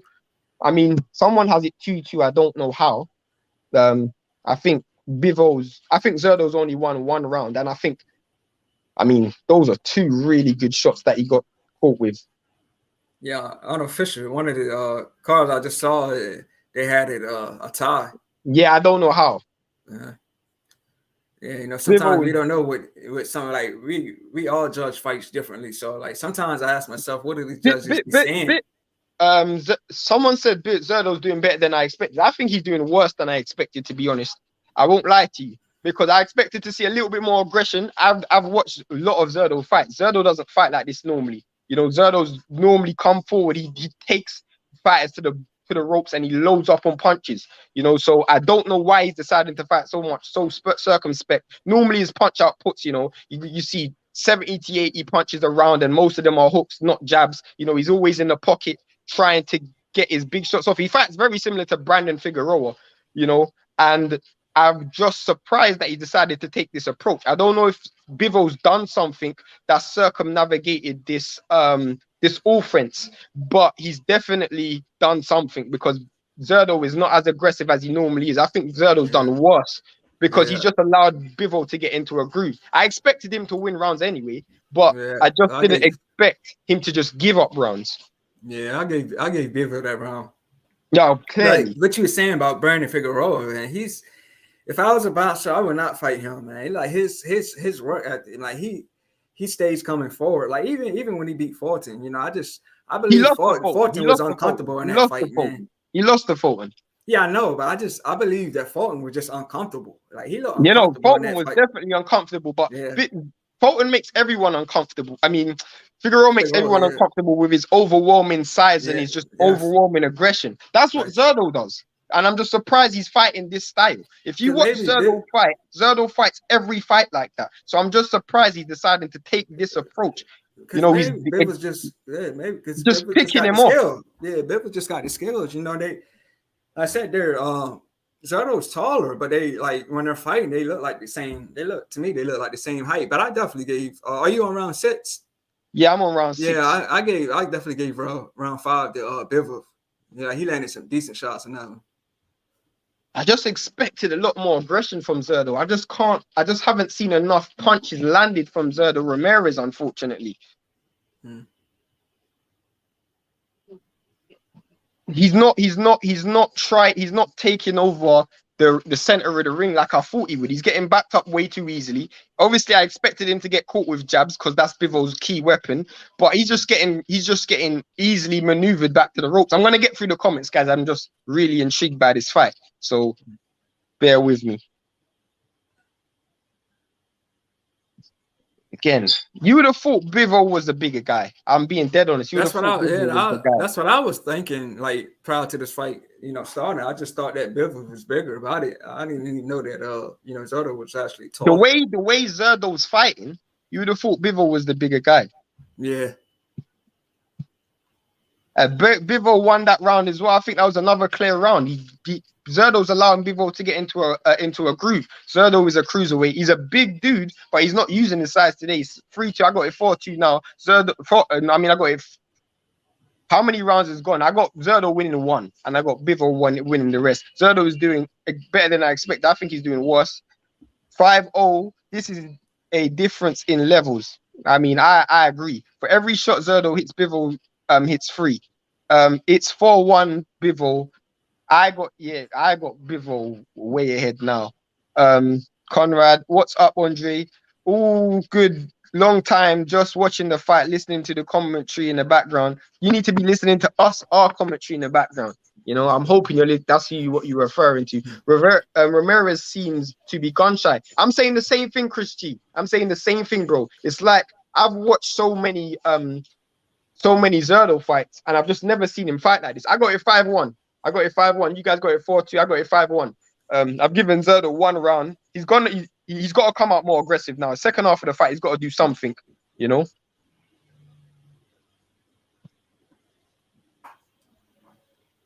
He's got to do something to get back into this fight, because he's just getting backed up, pressured, getting hit way too easy. Whenever he comes forward and gets his offense off, he's getting hit. And what you got to understand is Bivol is a dude who fights like this from round 1 to round 12. You got to make the difference. And I said this to Jeff. The fight is going to be made by what Zerdo does, not by what Bivol does. Bivol is going to do what he does every fight. The hand speed of Bivol is just so faster than what Zerdo is throwing. You know, Zerdo is really selecting his shots, and I give him credit for that, because at times it has worked. It's just not frequent enough. Conrad's got his 6-0. Wow. Yeah. I don't have it that far ahead, but I got it 5-1. Yeah, that's why I like sometimes, honestly, like, we all like knockouts, but like, you know, sometimes I like when a fighter is fisted, you know, because you get to see, you get to see them display their skills, you know, go 12 rounds. You know what I mean? If you're a knockout artist, sometimes you ain't gonna see much, you know what I mean? But when you feather fisted, then you get to see a lot of skill. Yeah, of course. And as you can see, you can clearly see the skill levels, you know, because Bivol isn't like, Bivol reminds me of Devin Haney. You know, they just win rounds, and that's what they do. They win rounds, you know. Yeah. He's applying more pressure now. You know, I don't think he landed anything, but at least he's applying pressure. Again, he didn't land much there. He's getting absolutely backed up. Oh! Good shot by Bivol again. That is a really good shot that's landed. Zerdo is deciding to come and bring more pressure now. I think he's decided to let his hands go, because he just can't keep taking their shots. I can't see Zerdo getting stopped. Zerdo's got a good chin. I see you guys commenting in the comment section. Shout out to Church, man. That's a good job by Zerdo, but again, you got to be a little bit more aggressive. You know, he can't sustain his attacks. Do you think there's a fitness issue with Zerdo? Like, he doesn't trust his gas tank? Legend. Say that again. You think he doesn't trust his gas tank? Because he can't sustain his attacks. Yeah, I think so. What do you guys think in the comment section? Do you think there's a fitness? Because I know Chris G alluded to it earlier that he's gun shy. You think he just doesn't trust his overall output? It reminds me of when Yard was fighting Lyndon Arthur the first time. You know, you just didn't see him let his hands go. Yeah. Zerdo will get stopped by not round 8. I don't think so. I think it'll go 12. Chris G, I agree. What the heck is Ramirez doing? To me, Ramirez is losing. He lost that round also. I thought he lost that round big, because he got hit with some real good shots. Bigger guy backing down and not sitting on any punch. I don't know what's going on here. You know, I know I'm a big Bivol fan, but they're making Bivol look like a prime Floyd right now. He just can't do what he can to Bivol like he did the other fighter, because Bivol is just a much skilled fighter. Yeah, but I just expected more aggression. But maybe he got hit with something that put something in his that just made him more reluctant to throw.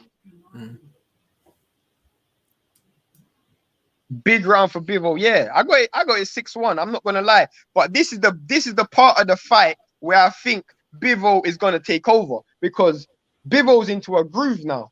I remember when he fought Sullivan Barrera, and he just got into a groove and he just doesn't get out of it. It's like Devin Haney. When they get into a groove, it's just one of the hardest things to get them out of. You know, same thing with Canelo. You know, he got into a groove against Canelo and he just didn't get out of that groove. You know, Canelo couldn't do anything to offset him. Yeah, like round seven was definitely all Bivol. Like, I think he keeps it up, man. He's definitely gonna make this easy. Yeah. Round 7 was all Bivol. Zerdo needs a knockdown at least. I mean, I don't know where he's getting that knockdown. He's not letting his hands go, so I don't know where he's getting that knockdown from.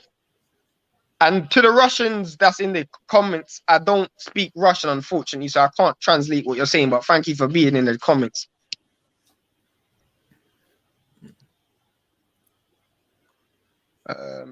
Center of the ring, not much is going on. You would have thought, I mean, I don't know what Zerdo approaches. You know, I don't know what his approach is. It's not a good one. Mm. He's just getting absolutely beaten to the punch every time. Mm. A good shot, but then it's not sustaining the attack.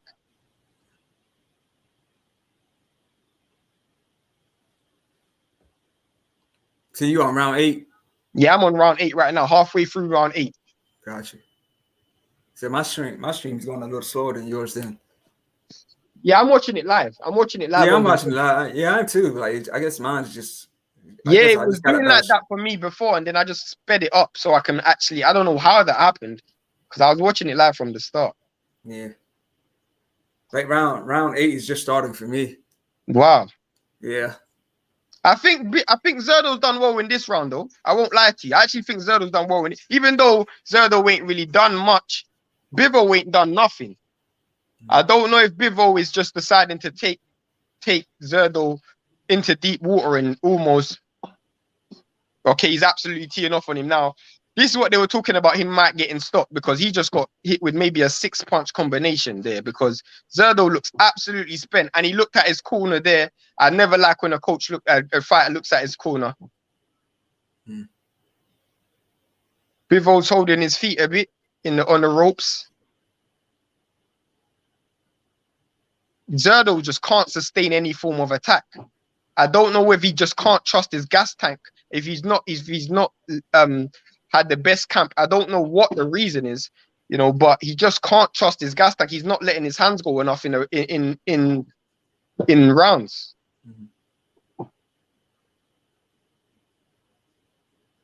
But I thought Zerdo done well in that round. I don't know if he won it, but he done well. He done better than he done the last 2 rounds. He definitely looks absolutely spent, though. For someone who ain't thrown that much punches, Zerdo looks absolutely spent. For sure, Conrad, Zerdo needs to land something big. I don't know where it's coming from, though.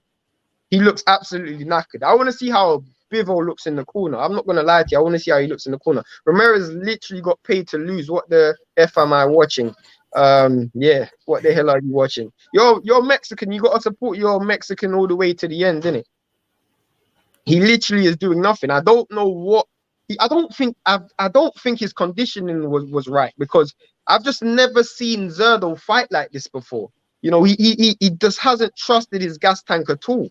You know, he hasn't let his hands go. He's just been teed off the whole way through. Thank you guys for the good work. Shout out to you for tuning in, man. I'll do this for the good fights, man. Boxing has been disappointing us recently, you know, with the drug testing and the failed negotiations, etc. But boxing is doing well for us now. So, like, how many times has he fought at this weight? Has he? Sorry, Zerdo, you said he moved up for this, right? Yeah. So he's been at 175 for about 3 years now. Yeah. Bivol. He hasn't fought any high-level competition. He fought Sullivan Barrera. It's probably the highest level competition he's fought at 175, and Sullivan Barrera is way past his prime.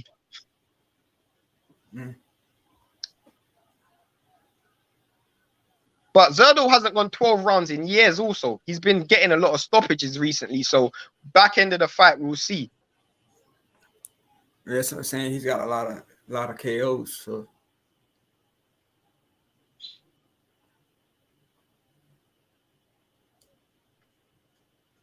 I don't think Zerdo will get stopped, as I said. I think Zerdo will just try and cruise his way through it. But he's got to sustain some form of attack, you know.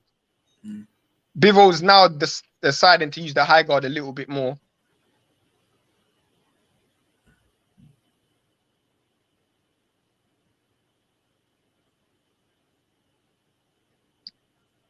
Got countered there again. I think Bivol's waiting for Zerdo to get close so he can catch him with counter shots. I think Bivol isn't leading anymore.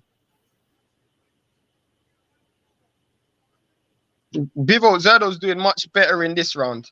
He's doing much better in this round. I don't know if Bivol's taken a round off, but Bivol Ramirez is doing much better in this round.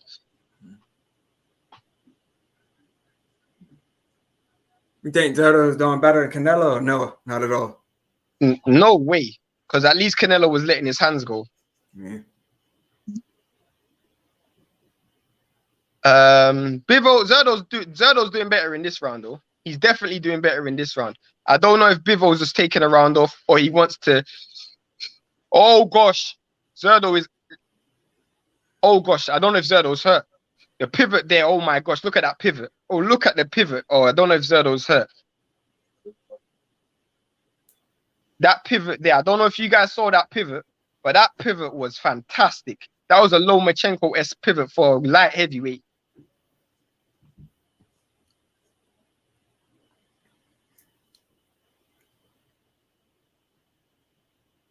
Look at the footwork of Bivol.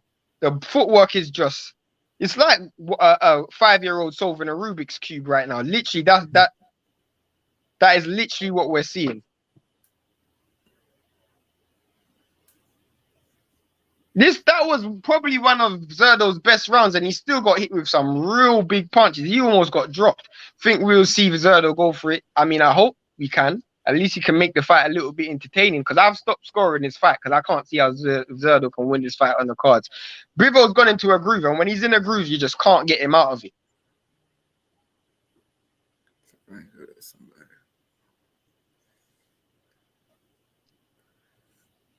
7-1, Zerdo hit some body shots. Bivol took the foot off the gas a bit. Yeah, I think he did as well. Let's see what he can do. If Ramirez fights like that against any top 160 or 175, he gets stopped.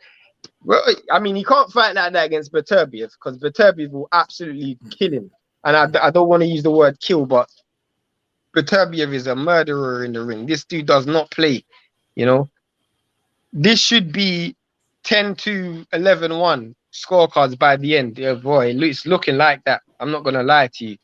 7-2, Zerdo showed some activity. He did. You know, he did show some activity. I don't know if that activity gassed him out. There's only 3 rounds left. So I want to know how Chris Mannix has got it. Chris Mannix, bro, he's got it, what, 7-2? So Zerdo needs to get a knockout or something. Bivol must be confident in the judges. I mean, Bivol just got a judge's decision against Canelo. So if you can get a judge's decision against Canelo, I don't think you'll ever question judges again. Because, and to be fair, this isn't a close fight where it should even go, where the judges should even question who's winning. This is a clear Bivol winning. I don't even think Zerdo's going to put his hands up when the fight's over.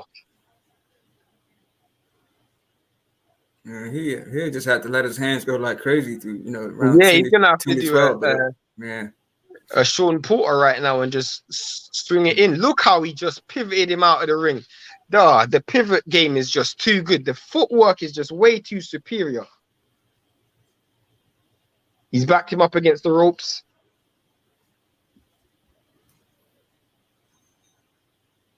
I don't know why Canelo wants to fight Bivol anyway. Canelo's got dudes at 168 he can fight, like Benavidez for one.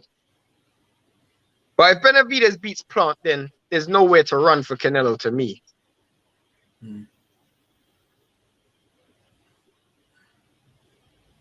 Zerdo's tired. He's already holding.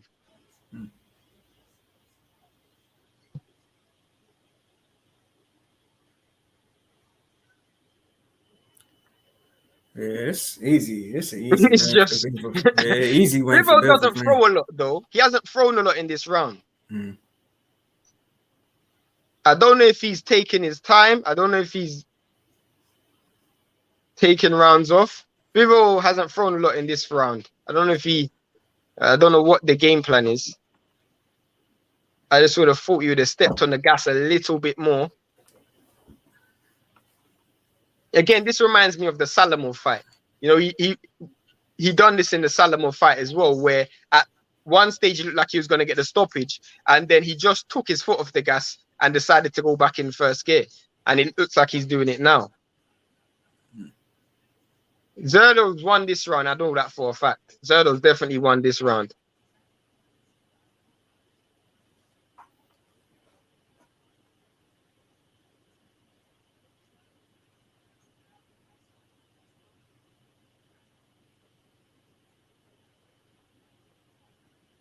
Not much action from either fighter, but Zerdo's won this round. I mean, that's not really going to change much, though. No, it isn't. It isn't. Bivol must be. He shouldn't give away the next 3 rounds like this. I don't think he will. I don't think he will. You won't. I don't think you will see him give away any round. I don't think you will see him give away the next 3 rounds. I'm being dead honest. I think he will actually win the next. I think he would actually. He's going to try and win the next 2 rounds at least. I think. You know. I think he's won the fight already, unless he just evades a stoppage. But I think I don't know if he took a round off. I don't know if it was a bit weird. He didn't really do much, but it's something I've seen him do before. I remember him doing this again, as I said, in the Salamov fight. You know, he just was cruising the fight and he just decided to take you know, his foot off the gas a bit. I don't like what Bivol is doing. You know, you gotta come accustomed to this. I've seen Bivol do this a few times in fights. You know, I don't know if he's taken a round off or I don't think he's feeling the pace because he's not tired. But he definitely had a better round there, Zerdo. I just don't. Maybe he just took a round off. We'll see what he does in this round.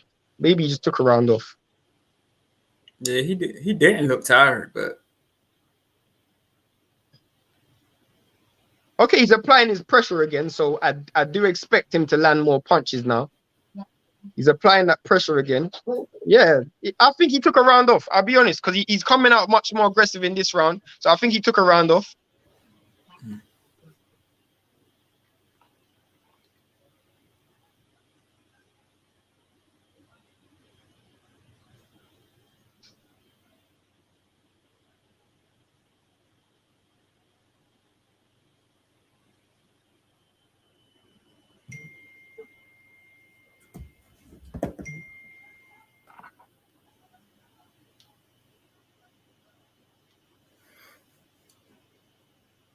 Look at the shots that he just took there.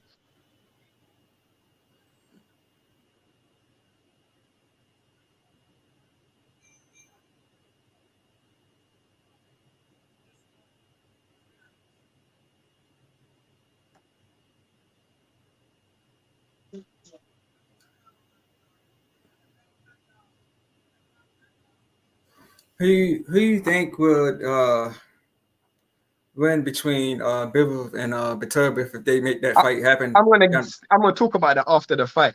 Okay, cool. I'll talk about that after the fight because that's the fight I want to see next.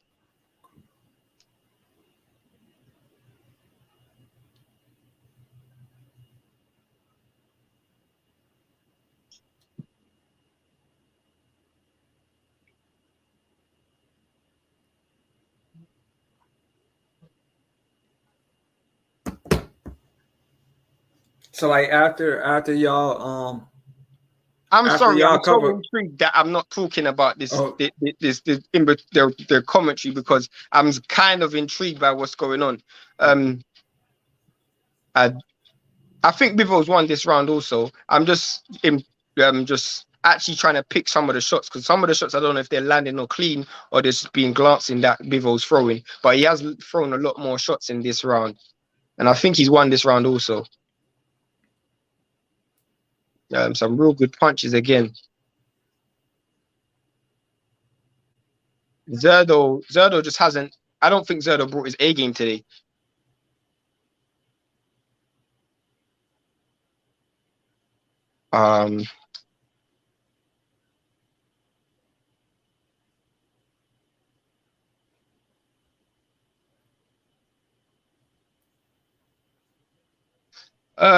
He says 7-3. If Zerdo gets 7-5 on my card, then everything is possible with the judges. I get you. What did you say, bro?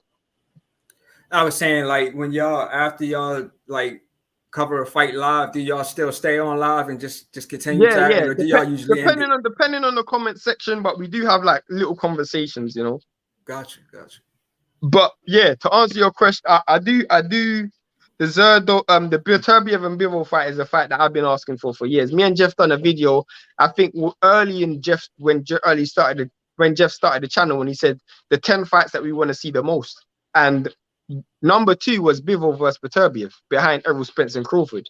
And it was ahead of Wilder versus Fury. I mean, Wilder versus AJ, sorry. Yeah.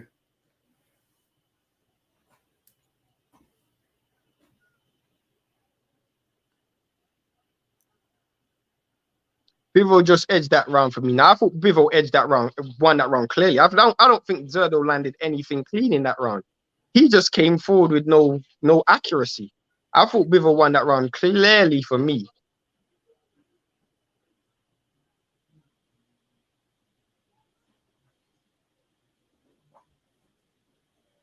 He needs a knockout. He definitely does. He's not fighting like a person who needs a knockout, but he needs a knockout. Facts. He's got 30 career knockouts. I don't know how many he's got in round 12, but he needs. Even if he did get it, I don't think he'll still win. You know, they said he needs a knockout. Yeah. I mean, I don't expect him to be throwing jabs if he needs a knockout.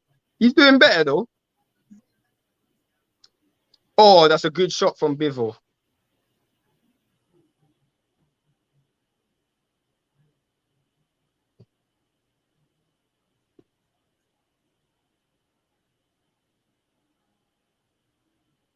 Good shot again from Bivol.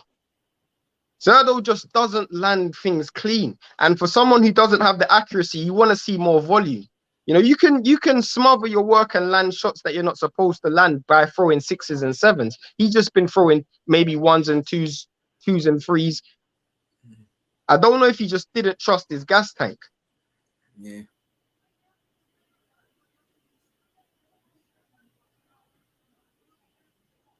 Maybe Bivol is just that great of a fighter. You know, he makes his opponent second guess themselves.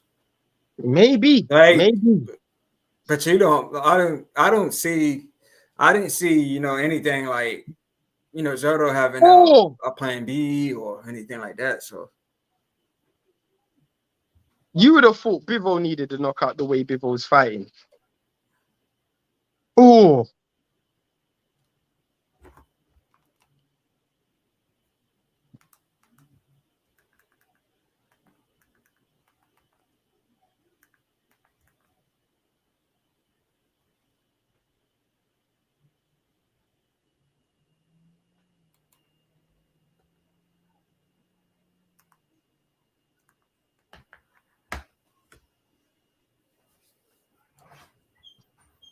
What, we got 30 seconds left of the fight. I even think Bivol won this round. That's disappointing. For all the type of aggression that he's tried to bring, he just hasn't landed enough punches.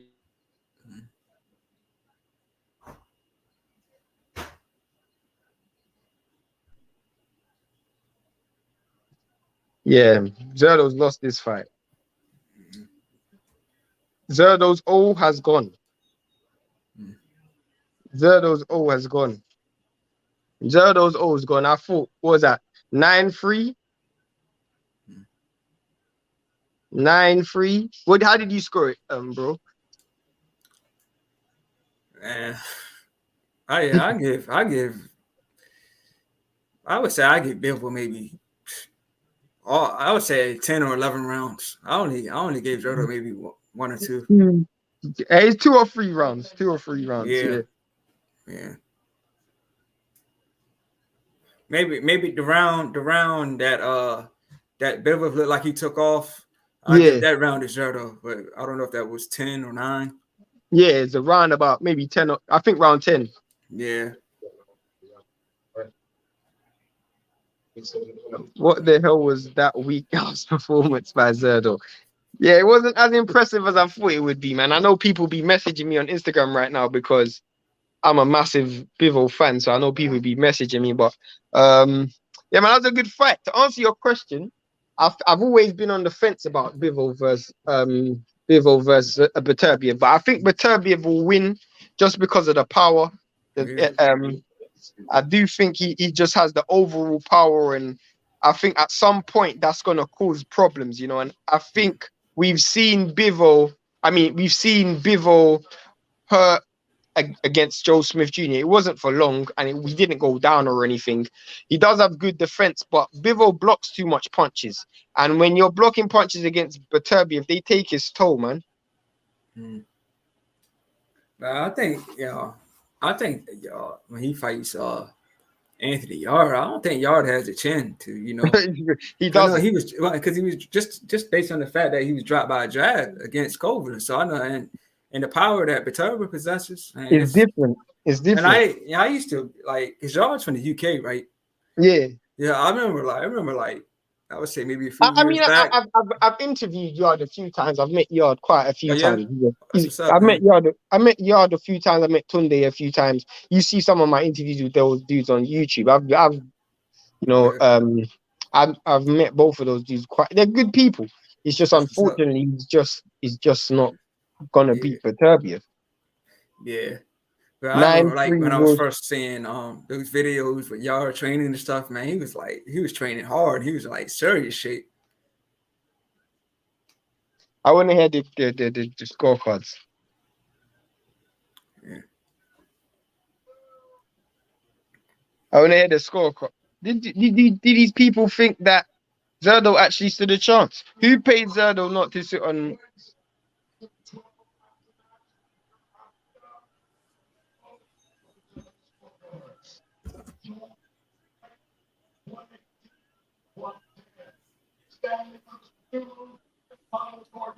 Both scored it up 117 to 111.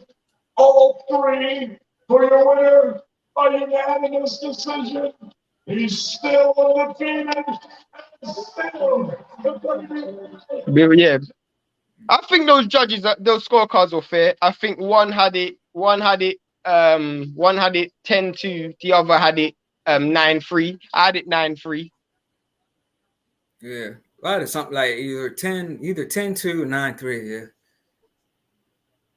Not much you can do if your opponent is more skilled faster than you. That's what I'm saying. Yeah, that's what Legend was saying. He just couldn't do anything with him because he was just that good of a fighter. I mean, oh my gosh, I'm so bad. Oh, it's so bad. My brother wanted to watch this fight. I didn't even wake him up. My brother wanted to watch this fight. Yeah, it's on the zone, so he can watch it tomorrow. Oh. Are you gonna watch the fights later on Showtime? Who's on Showtime? David Morrell, and I don't know. Oh yeah, Morrell, and what's his name's on the undercard as well? Correct. It's my dude on the undercard. J-Rock's on the undercard. J-Rock, Gallimore. Gallimore's on the undercard. Banana Rosario versus Brian Mendoza. Yeah. So it's a decent card. I think Gallimore. I was high on Gallimore years ago. I just think he's falling off a bit. Huh? He's falling off. He's not as. He was supposed to be a highly touted prospect, but just not. And I don't know if you've seen that fight that caught me on with him was when he fought, what was the guy's name? Justin DeLoach. I became a fan of his after me and Jeff done the post fight for that on the day after. I remember that. Okay, cause I was high on him after that fight, man. I was like, I want to hear he's from Chicago. I was like, man, this dude is skilled, but like he's then he lost to J-Rock. I wasn't expecting him to lose to J-Rock. 1 second, bro. I want to hear what Bivol was saying. 1 second, bro. 1 second.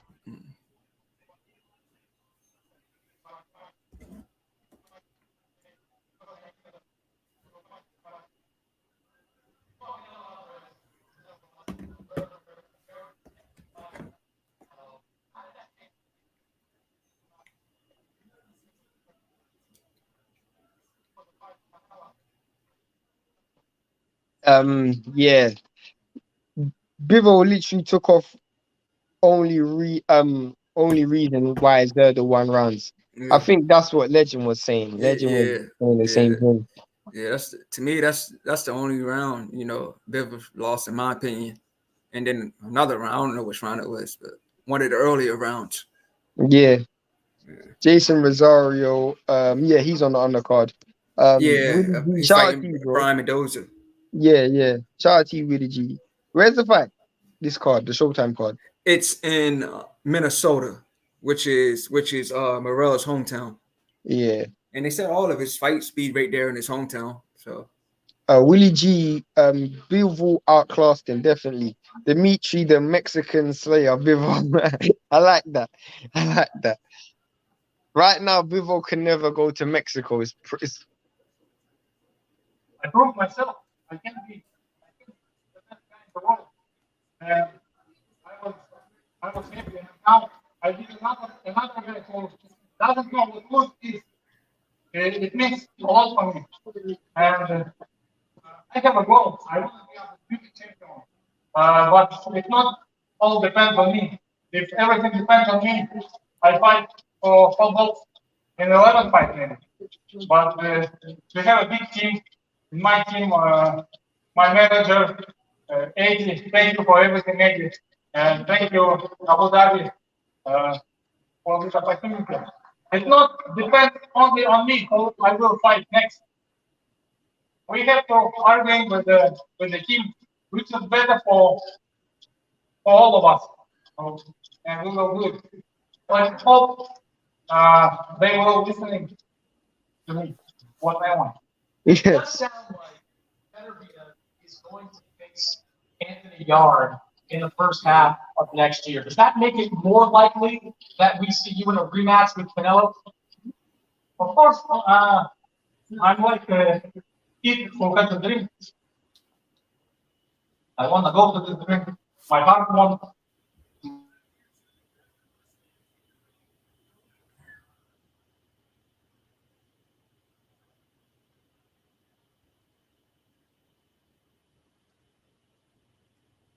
yeah, like the zone, like they on the road with the rest of the cards they got.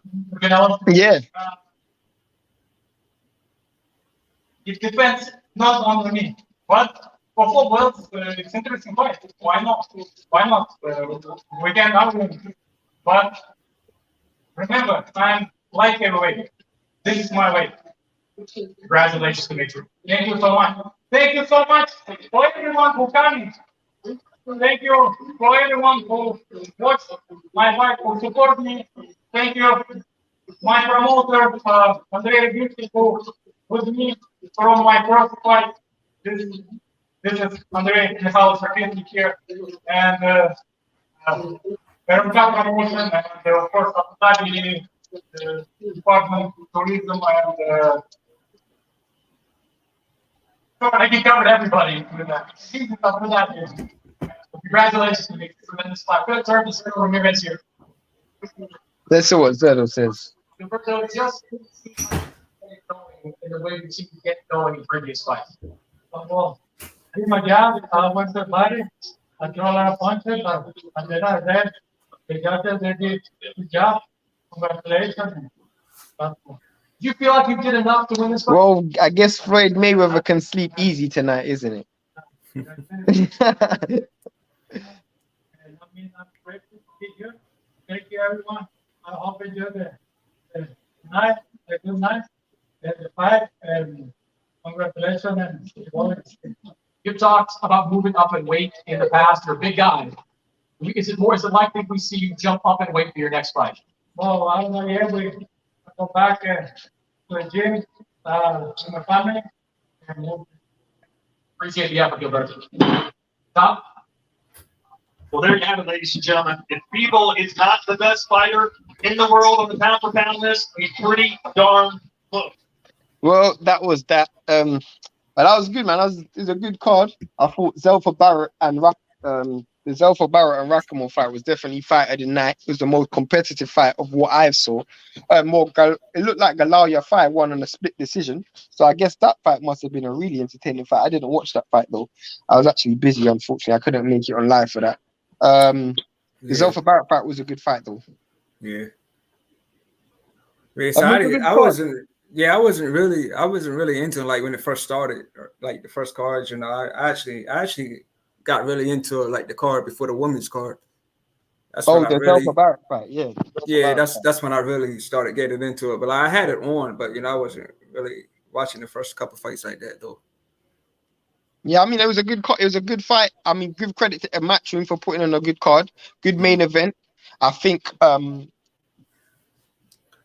he was just outclassed. He's just not good enough. But it wasn't on Bivol's fault, and it wasn't on Eddie Hearn's fault neither. This was a fight that Bivol had to take. It was his mandatory, but it was also a dude who's 44-0, who's never lost a fight before, former world champion. He's taken on good level fighters, and he was supposed to be more competitive. It just didn't turn out the way I thought it would turn out, and it didn't turn out the way probably Golden Boy definitely. But I thought it would have been a bit more entertaining and a bit more competitive. But yeah, I don't think. Yeah, I'm saying I don't think Soto had a plan B. no, he didn't. Yeah. But maybe you know, just fighting Bivol just makes you it's just not much you can do with him because he's just that skilled. Yeah, when you're looking to go live next on your channel, so people can go over to there. Yeah. When? Next time. I was thinking. I'm actually on vacation all week this week, so it's going to be someday. Maybe like Tuesday. I would say Tuesday or Wednesday. Where can he find you? What do you have to type into YouTube? Because, yeah, in this corner, man, I got to drop my link. Yeah, I need to drop my link. You have your link on you because I can put it in the chat. Yeah, I would.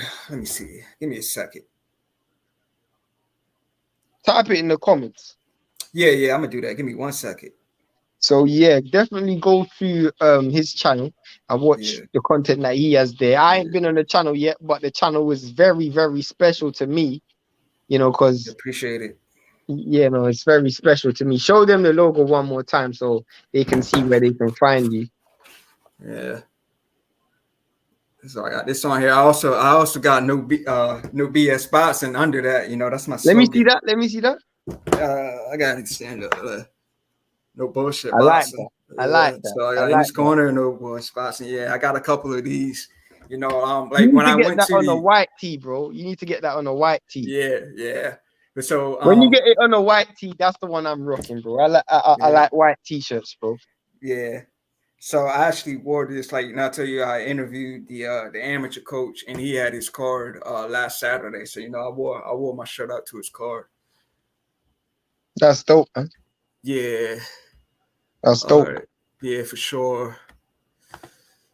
All right, give me 1 second. All right.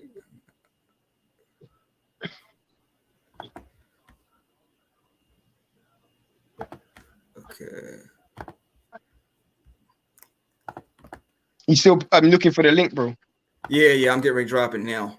No problem, bro. I don't know if this.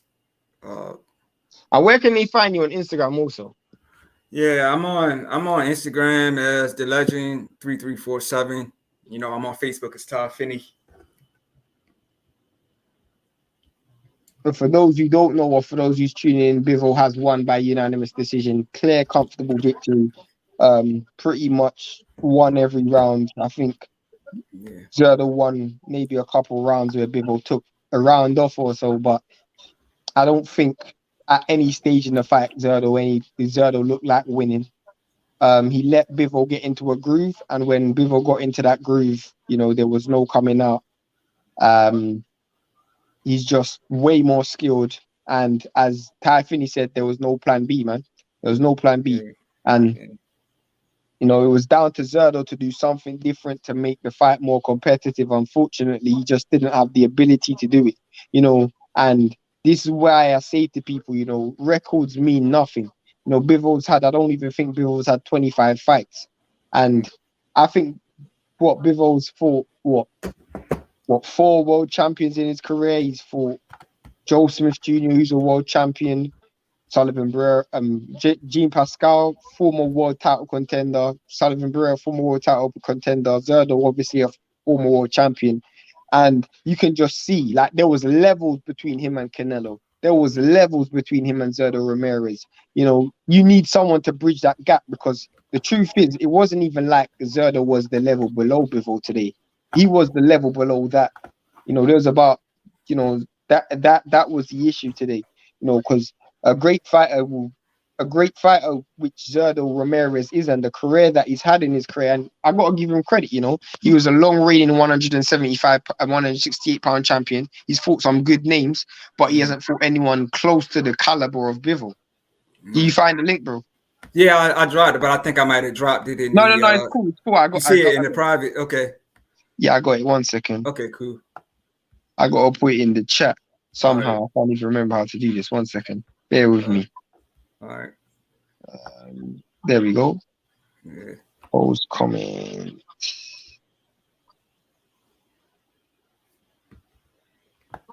There we go. So this is where you can find it, man. This is where you can find it. Yeah. G5 Jeff TV will always endorse in this corner, bro. So in this corner, Ty Finney, the legend, however, whatever name you want to go by. Obviously, for me personally, I was there at the inception. So obviously, I'm always gonna support you. I was there at the beginning. So I always want to see you go far, bro. All right, thank you, man. Appreciate that for sure. Yeah, man. But yeah, man, thanks for everybody for tuning in. Again, Bivol won by unanimous decision. Tune in to us probably on Monday. I'm pretty sure Jeff's gonna want to go live Monday. Maybe he might even want to go live tomorrow. I don't know. Maybe he might want to go live for this Showtime card.